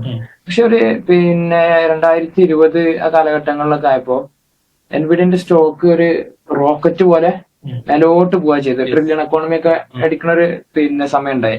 അപ്പൊ എവിടെയാണ് പിന്നെ ഇന്റലിന് കണക്കൂട്ടൽ തെറ്റിയിട്ടുണ്ടാവുക, അല്ലെങ്കിൽ ഇന്റലിന് എന്ത് സംഭവിച്ചു എന്നുള്ളൊരു ഇത് നിങ്ങൾ ചിന്തിച്ചിട്ടുണ്ടോ? ഇന്റൽ ഒരു ഇന്റഗ്രേറ്റഡ് ഡിസൈൻ മാനുഫാക്ചറിങ് കമ്പനിയാണ്. അതായത് സാധാരണ സെമി കണ്ടക്ടർ സ്പേസിൽ കംപ്ലീറ്റ്ലി ഡിഫറെന്റ് ആയിട്ടുള്ള ടോപ്പിക് നമ്മൾ കിടക്കുകയാണ്. സെമി കണ്ടക്ടർ സ്പേസിൽ 2 കൈൻഡ് ഓഫ് കാര്യങ്ങളാണ് നടക്കുന്നത്. ഒന്ന് ചിപ്പുകൾ ഡിസൈൻ ചെയ്യുക, 2 ചിപ്പുകൾ മാനുഫാക്ചർ ചെയ്യുക. ഇപ്പൊ നമ്മൾ കോൾകോം, എൻവിഡിയ, AMD ഇത്തരം കമ്പനികളൊക്കെ എടുക്കുകയാണെന്നുണ്ടെങ്കിൽ അവരൊക്കെ ചിപ്പ് ഡിസൈനിങ് കമ്പനീസ് ആണ്. ഓക്കെ, ഇവർ മാനുഫാക്ചർ ചെയ്യുന്നത് കൂടുതലും TSMC, തായ്വാൻ സെമി കണ്ടക്ടേഴ്സ് എന്ന് പറയുന്ന ഇവരാണ് ഏറ്റവും പ്രധാനപ്പെട്ടത്. അതേപോലെ ഗ്ലോബൽ ഫൗണ്ടറി, IBM ഇവരൊക്കെയാണ് മാനുഫാക്ചറേഴ്സ് എന്നുള്ളത്. ഇന്റൽ, സാംസങ് എന്നുള്ള 2 കമ്പനീസ്, ഇത് രണ്ടും ചെയ്യുന്ന കമ്പനീസ്. ചിപ്പ് ഡിസൈനും ചെയ്യും, മാനുഫാക്ചറിങ് ചെയ്യും. ഇത് വലിയൊരു എന്താ പറയാ ഹൈലി ടെക്നോളജിക്കൽ ആയിട്ടുള്ള കാര്യമാണ് ഇത് മാനുഫാക്ചർ ചെയ്യുക എന്നുള്ളത്. ചിപ്പുകൾ മാനുഫാക്ചർ ചെയ്യുന്നത് അത്ര എളുപ്പമുള്ള കാര്യമില്ല. നോക്കുകയാണെങ്കിൽ ഈ പറഞ്ഞ TSMC, ഇന്റൽ, സാംസങ് വളരെ വിരലെണ്ണാവുന്ന കമ്പനികൾ മാത്രമാണ് വേൾഡിൽ ആകെ മാനുഫാക്ചറിങ് ചെയ്യുന്നത്. Because it's highly costly. സ്വന്തമായിട്ടല്ല, അല്ലാതെ മാനുഫാക്ചർ ചെയ്യുന്നതിന് എന്തുള്ളൂ, ഇപ്പൊ TSMC തന്നെ ഉള്ളൂ കാര്യമായിട്ടൊരു ടീം എന്നുള്ളത്. TSMC തന്നെ ഉള്ളൂ. ഇപ്പൊ മാനുഫാക്ചർ ചെയ്യുന്ന ആളുകളുടെ എണ്ണം ഇൻ ജനറൽ വളരെ കുറവാണ്. അപ്പോ അതിനുള്ള റീസൺ എന്നുള്ള അതിന്റെ ടെക്നോളജിക്കൽ കോംപ്ലക്സ്നെസ്സും അതിന് വേണ്ട റോ മെറ്റീരിയൽസ്, അങ്ങനത്തെ ഒരുപാട് റീസൺസ് ഉണ്ട്. ഇന്ത്യലിന് കഴിഞ്ഞ ഒരു 10 വർഷത്തിനിടയിൽ വന്ന ഒരു സംഭവം വെച്ചാൽ ഇതില് ടെക്നോളജി ഉണ്ട്. അതായത് മാനുഫാക്ചർ ചെയ്യുന്ന ടെക്നോളജി നോഡ് നമ്മൾ വിളിക്കും.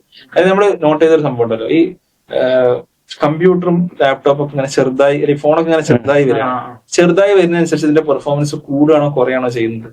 കൂടിക്കൊണ്ടിരിക്കുകയാണ്. അതായത് ഈ സംഭവങ്ങൾ ചെറുതാവും തോറും, അതായത് ഇതിനുള്ള ട്രാൻസിസ്റ്റേഴ്സ് ആണ്, ട്രാൻസിസ്റ്റേഴ്സിന്റെ വിഡ്ത്തും ലെങ്ത്തും ചെറുതായി വരും തോറും ഇതിന്റെ പെർഫോമൻസ് കൂടുകയാണ് ചെയ്യുക. അതിനെ റെപ്രസെന്റ് ചെയ്യാൻ വേണ്ടി നമ്മൾ മൂർസ് ലോ എന്ന് പറഞ്ഞ ലോ ഒക്കെ പറയാറുണ്ട്. ഗോർഡൻ മൂർ എന്നുള്ള ഇന്റലിന്റെ ഫൗണ്ടറാണ്. ആക്ച്വലി സിലിക്കൺ വാല്യൂടെ സിലിക്കൺ വരുന്ന ഇന്റൽ നിന്നാണ്. 1960s ഇന്റൽ തുടങ്ങുന്ന സമയത്ത് ആ സിലിക്കൺ വെച്ചിട്ടാണ് എന്ത് ചെയ്യുന്നത്, ഈ ചിപ്പുകൾ മാനുഫാക്ചർ ചെയ്യുന്നത്. സിലിക്കൺ എന്ന് പറയുന്ന ഒരു എലമെന്റ് വെച്ചിട്ടാണ് ഇതൊക്കെ മാനുഫാക്ചർ ചെയ്യുന്ന ചിപ്പുകൾ ഉണ്ടാക്കുന്നത്. അപ്പോ ഇന്റലിന് ഒരേ സമയം ഡിസൈനും മാനുഫാക്ചറിങ് ചെയ്യുന്നത് വലിയ അഡ്വാൻറ്റേജ് ആണ് അവരുടെ ഒരു കോസ്റ്റ് ഇതിലൊക്കെ. പക്ഷെ ഇന്നവേ അത് വലിയൊരു പ്രശ്നമാണ്. കാരണം ഇത് രണ്ടിലും എന്ത് ചെയ്യണം, ഫോക്കസ് ചെയ്യണം, രണ്ടിലും മികച്ചു നിൽക്കണം. ഇപ്പൊ ഇന്റലിന്റെ സിയോൺ 6 പ്രൊസസറൊക്കെ 3 നാനോമീറ്റർ ആണ് ട്രാൻസിസ്റ്ററിന്റെ വിഡ്ത്തും ലെങ്ത്തും. ഒരു അത്രയും tiny sized transistors. Okay, even എൻവിഡിയുടെ ഒക്കെ ചിപ്പുകളൊക്കെ 3 നാനോമീറ്റർ 2 നാനോമീറ്റർ ഉള്ളത്. ഇനി വരുന്ന ചിപ്പുകൾ 18 ആംസ്ട്രങ്, അതേപോലെ 20 ആംസ്ട്രങ്. ഒരു ആംസ്ട്രങ് എന്ന് പറഞ്ഞാൽ 10⁻⁻10 മീറ്റർ ആണ്, അത്രയും ചെറുതാണുള്ളത്. ഇന്റലിന് പറ്റിയൊരു പ്രധാനപ്പെട്ട ഒരു പ്രശ്നം കഴിഞ്ഞ 10 വർഷത്തിൽ 10 നാനോമീറ്റർ എന്ന് പറയുന്ന ഒരു നോഡില് അവർക്ക് ചെറിയൊരു പ്രശ്നം വന്നു. അവർക്ക് വേണ്ടത്ര ഈൽഡ് എന്ന് പറയാം. അതായത് അവർക്ക് ഈ നമ്മളിപ്പോ ഒരുപാട് ചിപ്പുകൾ മാനുഫാക്ചർ ആണെങ്കിൽ എത്ര എണ്ണം ഫംഗ്ഷനിലാവും, എല്ലാം ഒന്നും ഫംഗ്ഷനിലാവില്ല. കുറെ എണ്ണം ആക്ച്വലി എന്തായിരിക്കും നമുക്ക് ഡിസ്പോസ് ചെയ്യേണ്ടി വരും. ഈ ഫംഗ്ഷനിലാവുന്ന എണ്ണത്തിന്റെ സംഭവം എന്ത് ചെയ്തു, പ്രൊപ്പോർഷൻ കുറഞ്ഞു, റേഷ്യോ കുറഞ്ഞു. ഈ റേഷ്യോ കുറഞ്ഞത് എന്ത് ചെയ്തു, അവരെ ഭയങ്കരമായിട്ട് ആ സമയത്ത് ബാധിച്ചിട്ടുണ്ട്. അതോടുകൂടി ഒരുപാട് മാനുഫാക്ചറിങ് TSMC മുമ്പിലെത്തി. അപ്പോൾ ടെക്നോളജിയിൽ മുമ്പിലെത്താൻ, അതായത് ഇന്ത്യയിൽ 10 നാനോമീറ്റർ ചെയ്യുന്ന സമയത്ത് തന്നെ TSMC 7 നാനോമീറ്ററിലെത്തി. അപ്പൊ എന്തായി, നേരത്തെ പറഞ്ഞ പോലെ അതിനേക്കാൾ ടൈനി സൈസിൽ അവർക്ക് മാനുഫാക്ചർ ചെയ്യാൻ തുടങ്ങി. അപ്പോൾ അവർക്ക് കൂടുതൽ ബെറ്റർ പെർഫോമൻസ് അവർക്ക് കിട്ടി തുടങ്ങി. ഈ ഒരു പ്രശ്നമാണ് എന്ത് ചെയ്തത്, ഇന്റലിന് ആക്ച്വലി സംഭവിച്ചത്. Now there is news coming that Intel 18 Armstrong Intel റെഡിയാണ്. ഇന്റൽ നെക്സ്റ്റ് ഇയറിൽ പുറത്തിറക്കാൻ പോകും. ഇഫ് ദാറ്റ് ഗോസ് വെൽ, തിരിച്ച് ഇന്റലിന് ആ ഒരു പവർ എന്ത് ചെയ്യാൻ പറ്റും, തിരിച്ച് പിടിക്കാൻ പറ്റും. ഇതാണ് ഒന്നാമത്തെ റീസൺ എന്നുള്ളത്, ഈ ഒരു ടെക്നോളജി മാനുഫാക്ചറിങ്. രണ്ടാമത്തത് ഈ ഡിസൈനിൽ Intel is doing a lot of things. Intel കമ്പ്യൂട്ടേഴ്സിനുള്ള ചിപ്പുകൾ ഉണ്ടാക്കുന്നുണ്ട്, വലിയ ഡാറ്റാ സെന്റേഴ്സിനുള്ള ചിപ്പുകൾ ഉണ്ടാക്കുന്നുണ്ട്, പിന്നെ AI ചിപ്പുകൾ ചിലത് ഡിസൈൻ ചെയ്യുന്നുണ്ട്, ഡ്രോൺസിനുള്ള ചിപ്പുകൾ, കണക്ടിവിറ്റിക്കുള്ള ചിപ്പുകൾ, അങ്ങനത്തെ ഒരുപാട് സാധനങ്ങൾ ചെയ്യുന്നുണ്ട്. NVIDIA ഒരു സിംഗിൾ മോസ്റ്റ് ഫോക്കസ് ചെയ്തത്. അവർ ഫസ്റ്റ് ഗെയിമിംഗ് ലാപ്ടോപ്സിലും മറ്റുള്ള ഗ്രാഫിക്സ് കട ചെയ്തിരുന്നത്. പിന്നെയാണ് like what world understood is that ഈ ഗ്രാഫിക് കാർഡ്സ് ആണ് ആക്ച്വലി AI പവർ ചെയ്യാൻ പോകുന്നത്. കാരണം AI വേണ്ടത് ഹ്യൂജ് കമ്പ്യൂട്ടേഷൻസ് ആണ്. ഈ ഹ്യൂജ് കമ്പ്യൂട്ടേഷൻസ് ഭയങ്കര സ്പെഷ്യലൈസ്ഡ് കമ്പ്യൂട്ടേഷൻസ് അല്ല വേണ്ടത്. CPUs ആണ് സ്പെഷ്യലൈസ്ഡ് ആയിട്ടുള്ള കമ്പ്യൂട്ടേഷൻസ് ചെയ്യുക. GPUs വളരെ ജനറിക് ആയിട്ടുള്ള കമ്പ്യൂട്ടേഷൻസ് ഹ്യൂജ് വോളിയത്തിൽ ചെയ്യും. ഈ ഹ്യൂജ് വോളിയത്തിൽ ചെയ്യുന്നതാണ് ഞങ്ങൾക്ക് വേണ്ടത് എന്നുള്ളത് AI കമ്പ്യൂട്ടിംഗ് സ്പേസിന് മനസ്സിലായപ്പോ like NVIDIA is the first option. കാരണം NVIDIA എന്താണ്, NVIDIA അത് വളരെ മനോഹരമായിട്ട് ഗെയിമിങ്ങിന്റെ കാര്യത്തിൽ ചെയ്യുന്നുണ്ട്. ദാറ്റ് ഗിവ് ദം എന്താ പറയാ, ഒരു കൈൻഡ് ഓഫ് മൊണോപ്പൊളി പവർ അവർക്ക് നൽകി. ഇതാണ് അവരെ ആ ഒരു ഇതിനെ ബൂസ്റ്റ് ചെയ്യാനുള്ള ഒരു പ്രധാനപ്പെട്ട റീസൺ എന്നുള്ളത്. എവിടെയോ പിന്നെ ജെൻസൺ ഹോങ്ങിനെ പോലത്തെ ഒരു CEO ഇന്റലിനെ പിന്നെ ഒരു പബ്ലിക് ഫിഗർ ആയിട്ട് ഇല്ല എന്നുള്ള ഒരു ഫീലിംഗ് ഒക്കെ വന്നിട്ടുണ്ടോ? ഡെഫിനറ്റ്ലി എനിക്ക് തോന്നിയിട്ടുണ്ട് പല സമയങ്ങളിൽ. കാരണം ഒരു പുതിയ കാലത്തെ മാനേജ്മെന്റ് പ്രിൻസിപ്പിൾസ് തന്നെ ഡിസൈൻ ചെയ്ത കമ്പനിയാണ് ആക്ച്വലി ഇന്റൽ. ഇന്റലിന്റെ ഫൗണ്ടേഴ്സ് ആയിട്ടുള്ള 3 ആളുകൾ, ഒന്ന് Robert Noyce and Gordon Moore. മൂറിന്റെ പേരിലാണ് ഈ മൂർസ് ലോ എന്ന് പറയുന്ന ഒരു സെമി കണ്ടക്ടറിൽ പ്രധാനപ്പെട്ട ലോ എന്ന് അറിയപ്പെടുന്നത്. Robert Noyce was an amazing engineer. മൂന്നാമതൊരാളുണ്ട് ആൻഡി ഗ്രോവിന്റെ പേരിൽ ഉള്ള ഇപ്പോ ഈ OKRs, objectives and key results എന്നൊക്കെ പറഞ്ഞ പല കമ്പനീസ് ഗൂഗിൾ അടക്കം ഫോളോ ചെയ്യുന്ന മാനേജ്മെന്റ് ഒബ്ജക്റ്റീവ്സ് ഇതൊക്കെ ഡിസൈൻ ചെയ്ത ആള് ആൻഡി ഗ്രോവ് ആണ്. ഇന്റൽ വെച്ച് ഡിസൈൻ ചെയ്ത ആള്. ഇപ്പൊ ഗ്രോവിയൻ പ്രിൻസിപ്പിൾസ് ഒക്കെ ഒരുപാട് സംഭവങ്ങളുണ്ട്. സോ ഇന്റൽ ഹാഡ് ദാറ്റ് എന്താ പറയുക ഒരു അഡ്വാൻറ്റേജ്. അടിപൊളി ഫൗണ്ടേഴ്സിന്റെ അവരൊക്കെ പ്രായമായി ഭൂരിഭാഗം ആൾക്കാർ ഇപ്പോൾ മരണപ്പെട്ടു പോയി. ഒരു നെക്സ്റ്റ് ജനറേഷൻ ലീഡർഷിപ്പിൽ വന്ന പല ആളുകളും പ്രോബബിളി ആ ഒരു ലെഗസി കീപ്പ് ചെയ്തിരുന്ന ആളുകളായിരുന്നില്ല എന്ന് എനിക്ക് തോന്നിയിട്ടുണ്ട്. പിന്നെ പല ആളുകളും ഈവൻ CEO പൊസിഷനിൽ ഇരുന്ന പല ആളുകളും എഞ്ചിനീയേഴ്സ് ആയിരുന്നില്ല. മേ ബി ഫൈനാൻസ് ഓർ സെയിൽസിലൊക്കെ ഉള്ള ആൾക്കാരുണ്ട്. അപ്പൊ ഒരു ഫൈനാൻസിൽ ഒരാള് ഒരു CEO പൊസിഷനിൽ ഇരിക്കുമ്പോൾ അയാളുടെ കോൺസെൻട്രേഷൻ എന്നുള്ളത് ഒരു കമ്പനിയെ ഫൈനാൻഷ്യലി കുഴപ്പമില്ലാതാക്കുക എന്നുള്ളത് മാത്രമായിരിക്കും. നെക്സ്റ്റ് ലെവൽ ടെക്നോളജിക്കൽ ഇന്നോവേഷൻ ആലോചിക്കാൻ ചിലപ്പോൾ 1-2 വർഷം അതുകൊണ്ട് എന്ത് ചെയ്യും വൈകി പോകും. Delay ആയി പോകുന്നു. ഇത്തരം കാര്യങ്ങൾ എന്ത് ചെയ്യുന്നുണ്ട്, ഒരു പ്രശ്നമായിട്ട് എനിക്ക് ലൈക്ക് പിന്നെ ആലോചിക്കുമ്പോ എനിക്ക് ഫീൽ ചെയ്തിട്ടുണ്ട്. അന്ന് എനിക്കത് മനസ്സിലാക്കണം അത്ര ഒരു ഈ പറഞ്ഞ പോലെ ഒരു കാര്യം ഫീൽ ചെയ്തിരുന്നു. പക്ഷെ ഇപ്പൊ ആലോചിക്കുമ്പോ എനിക്ക് തോന്നാറുണ്ട് അത് ബാധിച്ചിട്ടുണ്ട് എന്നുള്ളത്. ഇപ്പൊ AI കാര്യം നമ്മൾ പറഞ്ഞു. AI ഒരുപാട് നിങ്ങൾ തന്നെ പറഞ്ഞു AI വന്നതുകൊണ്ട് ജോബില് എന്തോ ഒരു ഇൻട്രസ്റ്റ് ലൂസ് ചെയ്യാൻ വേണ്ടിട്ട് ഇതാക്കിയിരുന്നത്. അതുപോലെ തന്നെ AI ഒരുപാട് ജോബിനെ റീപ്ലേസ് ചെയ്യുന്ന പറയുന്നുണ്ട്. ആർട്ടിഫിഷ്യൽ ഇന്റലിജൻസ് വരുന്നതോട് കൂടി മനുഷ്യന് കാര്യമായ ജോലി ചെയ്യേണ്ട, അല്ലെങ്കിൽ മനുഷ്യന് വേണ്ടിയിട്ട് വർക്ക് ചെയ്യാനുള്ള ഒരു പേഴ്സണലൈസ്ഡ് AI വരും എന്നുള്ള രീതിയിലൊക്കെ സംസാരിക്കുന്നുണ്ട്. അപ്പോ ഒരുപാട് ജോലി സാധ്യതകൾ ഇപ്പൊ നമ്മൾ എടുക്കുകയാണെങ്കിൽ സെൽഫ് ഡ്രൈവിംഗ് കാർസ് വന്നു, ഡ്രൈവേഴ്സിന്റെ ജോലി നഷ്ടപ്പെടാൻ പോകുന്നത് പറഞ്ഞിട്ട് പല ടെക്നോളജീസ് ഇപ്പൊ വന്നു തുടങ്ങി. ഫ്ലൈയിങ് കാർസ് ഇപ്പൊ ഫസ്റ്റ് ഫ്ലൈയിങ് കാർ വന്നു. അപ്പൊ അങ്ങനെ ഏതൊരു മേഖലയിലാണ് ഇത് കൂടുതലായിട്ട് ബാധിക്കാൻ പോണത്, അല്ലെങ്കിൽ അങ്ങനത്തെ ഒരു ജോബ് മാർക്കറ്റിനെ എങ്ങനെ എഫക്ട് ചെയ്യുന്നുള്ള സംഗതി നിങ്ങൾ ചിന്തിച്ചിട്ടുണ്ട്? ഇപ്പൊ നിങ്ങൾ പറഞ്ഞൊരു കാര്യം എടുക്കാം, self driving cars. Self driving cars ഡ്രൈവേഴ്സിന്റെ ജോലി നഷ്ടപ്പെടുത്തുന്നതാണ്. സെൽഫ് ഡ്രൈവിംഗ് കാർ ആക്ച്വലി ഡ്രൈവേഴ്സിനെ ജോലി മാത്രമാണോ നഷ്ടപ്പെടുത്താൻ പോകുന്നത്? വെറുതെ ഒന്ന് ആലോചിച്ചു. സെൽഫ് ഡ്രൈവിംഗ് കാർസ് വന്നപ്പോൾ ഡ്രൈവേഴ്സ് എന്നുള്ളത് വളരെ ഒരു സൈഡിൽ നിൽക്കുന്ന ആൾക്കാരാണ്. ഈ നമ്മുടെ ഒരു റോഡ്സിൽ ഏറ്റവും സെൽഫ് ഡ്രൈവിംഗ് കാർസ് അഡ്രസ് ചെയ്യാൻ പോകുന്ന ഏറ്റവും വലിയ പ്രോബ്ലംസിൽ ഒന്നായിരിക്കും നമ്മുടെ നാട്ടിൽ നടക്കുന്ന ആക്സിഡൻസിൽ 99% ഹ്യൂമൻ എറേഴ്സ് ആണ് എന്ത് ചെയ്യുന്നത്, ആക്സിഡൻസ് കോസ് ചെയ്യുന്നത്.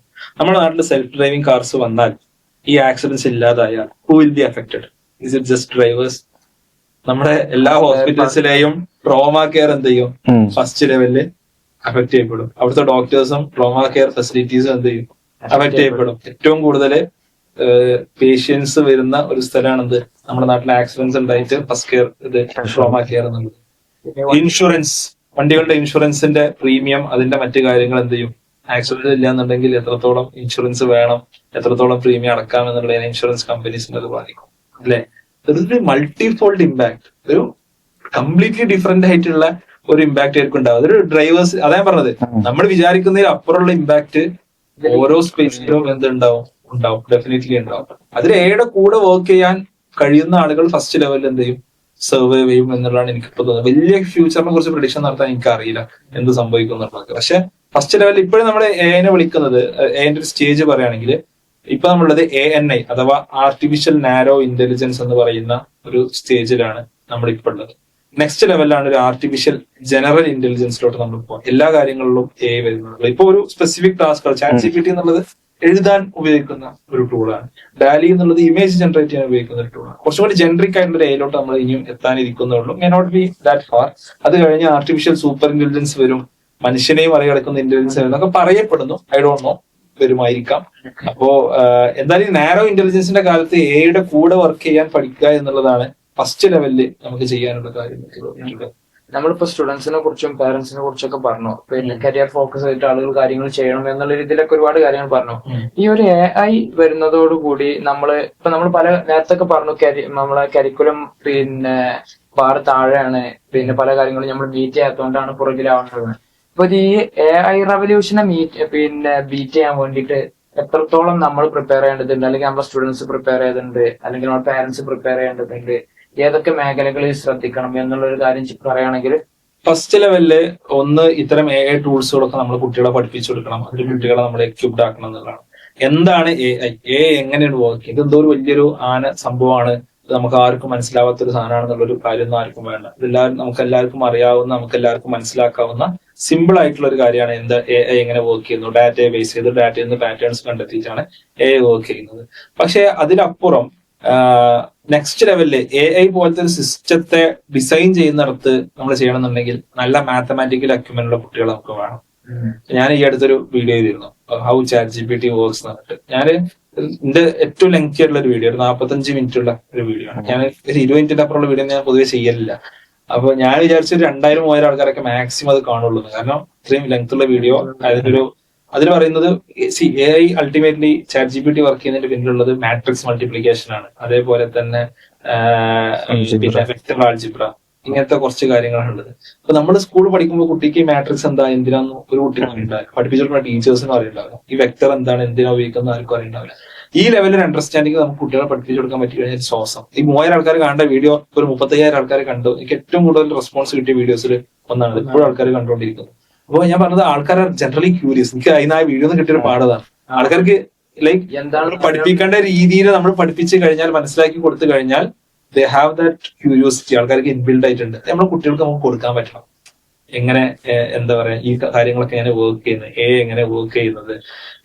അതാണ് ഒന്നാമത്തെ റീസൺ, ഒന്നാമത്തെ കാര്യം എയുമായി ബന്ധപ്പെട്ട്. രണ്ടാമത്തെ കാര്യം നമ്മൾ കുട്ടികളെ പഠിപ്പിക്കേണ്ടത്, ഈ ഇന്നത്തെ കാലത്ത് ഇപ്പൊ വേൾഡ് എക്കണോമിക് ഫോറത്തിന്റെ പുതിയ റിപ്പോർട്ടുണ്ട്. ആ റിപ്പോർട്ടിൽ പറയുന്നത് എന്ത് കൈൻഡ് ഓഫ് സ്കിൽ സെറ്റ് ആണ് എംപ്ലോയീസ് നോക്കുന്നത് എന്നുള്ളതാണ്. അപ്പോ അതിലൊരു 5th പൊസിഷനിലാണ് ടെക്നോളജിക്കൽ ലിറ്ററസി, ഡാറ്റ സ്കിൽസ് ഒക്കെ വരുന്നത്. ഫിഫ്ത് പൊസിഷനിൽ. ഫസ്റ്റ് 4 പൊസിഷനിൽ വരുന്നത് ക്രിയേറ്റീവ് തിങ്കിങ്, ഒരു ഇന്റർപേഴ്സണൽ റിലേഷൻസ് കീപ്പ് ചെയ്യാൻ പറ്റുക, ക്രിട്ടിക്കൽ തിങ്കിങ്, അഡാപ്റ്റബിലിറ്റി, റെസിലിയൻസ്, ഇങ്ങനത്തെ കാര്യങ്ങളൊക്കെയാണ് ടോപ്പിൽ വരുന്നത്. അതായത് അൾട്ടിമേറ്റ്ലി സോഫ്റ്റ് സ്കിൽസിൽ നമ്മുടെ കുട്ടികൾ നന്നായി ട്രെയിൻഡ് ആണ്. അതായത് ഞാൻ നേരത്തെ വീണ്ടും ലൈഫ് സ്കിൽസ് ഞാൻ പറയാനുള്ള റീസൺ എന്നാണ്. അതായത് സോഫ്റ്റ് സ്കിൽസിൽ നമ്മുടെ കുട്ടികൾ നന്നായി ട്രെയിൻഡ് ആവണം. ജോലിയാണെങ്കിൽ അതിനോട് ഒരു കമ്മിറ്റ്മെന്റ്, അത് ചെയ്യാനുള്ള ഒരു കോൺഫിഡൻസ്, ആളുകളുമായി കമ്മ്യൂണിക്കേറ്റ് ചെയ്യുക, ഒരു ടീമിൽ വർക്ക് ചെയ്യുക, ഇത്തരം കാര്യങ്ങളിൽ നമ്മൾ ആളുകളെ ബിൽഡ് ചെയ്യണം. ഇങ്ങനൊരു സംഭവം ഉണ്ട്. ഇപ്പൊ നിങ്ങൾ തന്നെ ആലോചിച്ചു, നിങ്ങൾ പോളണ്ടിൽ വന്നിട്ട് like what kind of who are the people who survived. അത് ഭയങ്കര ഒരു നോളജ് എഡ്യൂക്കേഷനുള്ള ആൾക്കാർ മാത്രം ആയിക്കൊള്ളുന്നില്ല. എന്നാൽ ഞാൻ സർവൈവ് ചെയ്യുന്നുള്ള ഒരു കോൺഫിഡൻസും, സർവൈവ് ചെയ്യാൻ വേണ്ടി ഏതറ്റം വരെ എന്തും ചെയ്യും എന്നുള്ള ആ ഒരു കമ്മിറ്റ്മെന്റ്, നമ്മൾ ചെയ്യുന്ന വർക്കിനോട് ഒരു ആത്മാർത്ഥതയും പ്രതിബദ്ധതയുള്ള ആൾക്കാരൊക്കെ സർവൈവ് ചെയ്തിട്ടുണ്ടാവുന്നതാണ് എന്റെ ഒരു വിലയിരുത്തൽ. അങ്ങനെയാണ്. ഈ ഒരു കാര്യം കുറച്ചുകൂടി നെക്സ്റ്റ് ലെവലിൽ വേണം. കാരണം ഈ ഹ്യൂമൻ സ്കിൽസിന് എപ്പോഴും എന്ത് ചെയ്യാൻ പറ്റില്ല, ഇപ്പൊ ബീറ്റ് ചെയ്യാൻ പറ്റില്ല. May be it will beat in A future point of time. പക്ഷെ ഈ ഒരു ഹ്യൂമൻ സ്കിൽസ് എന്നുള്ളത് ഈ ടൂൾസിനെ ഉപയോഗിക്കുന്നിടത്ത് എങ്ങനെ എന്താ പറയാ ഒരു ഹ്യൂമൻ ടച്ച് കൊണ്ടുവരുന്നിടത്ത് എന്താണ് വളരെ പ്രധാനമാണ്.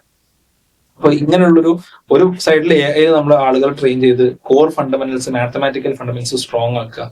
അപ്പുറത്തെ സൈഡില് ഒരു ഹ്യൂമൻ സ്കിൽസ് നമ്മൾ നന്നായിട്ട് കുട്ടികളുടെ ഇടയിൽ നമ്മൾ വളർത്തിയെടുക്കുക. അപ്പൊ നമ്മൾ ഒരുപാട് ടോപ്പിക്സ് കവർ ചെയ്തു. പിന്നെ നല്ലൊരു കോൺവെർസേഷൻ ആയിരുന്നു. ഏതായാലും താങ്ക്സ് അജ്മൽക്ക. നമുക്ക് വീണ്ടും പല എപ്പിസോഡുകളും നമുക്ക് കൂടുതൽ കാര്യങ്ങൾ സംസാരിക്കാൻ വിചാരിക്കുന്നു. ഏതായാലും പിന്നെ ഇന്നത്തെ എപ്പിസോഡ് നമ്മളിവിടെ വെച്ച് വൈൻഡപ്പ് ചെയ്യാണ്. Thanks to everyone.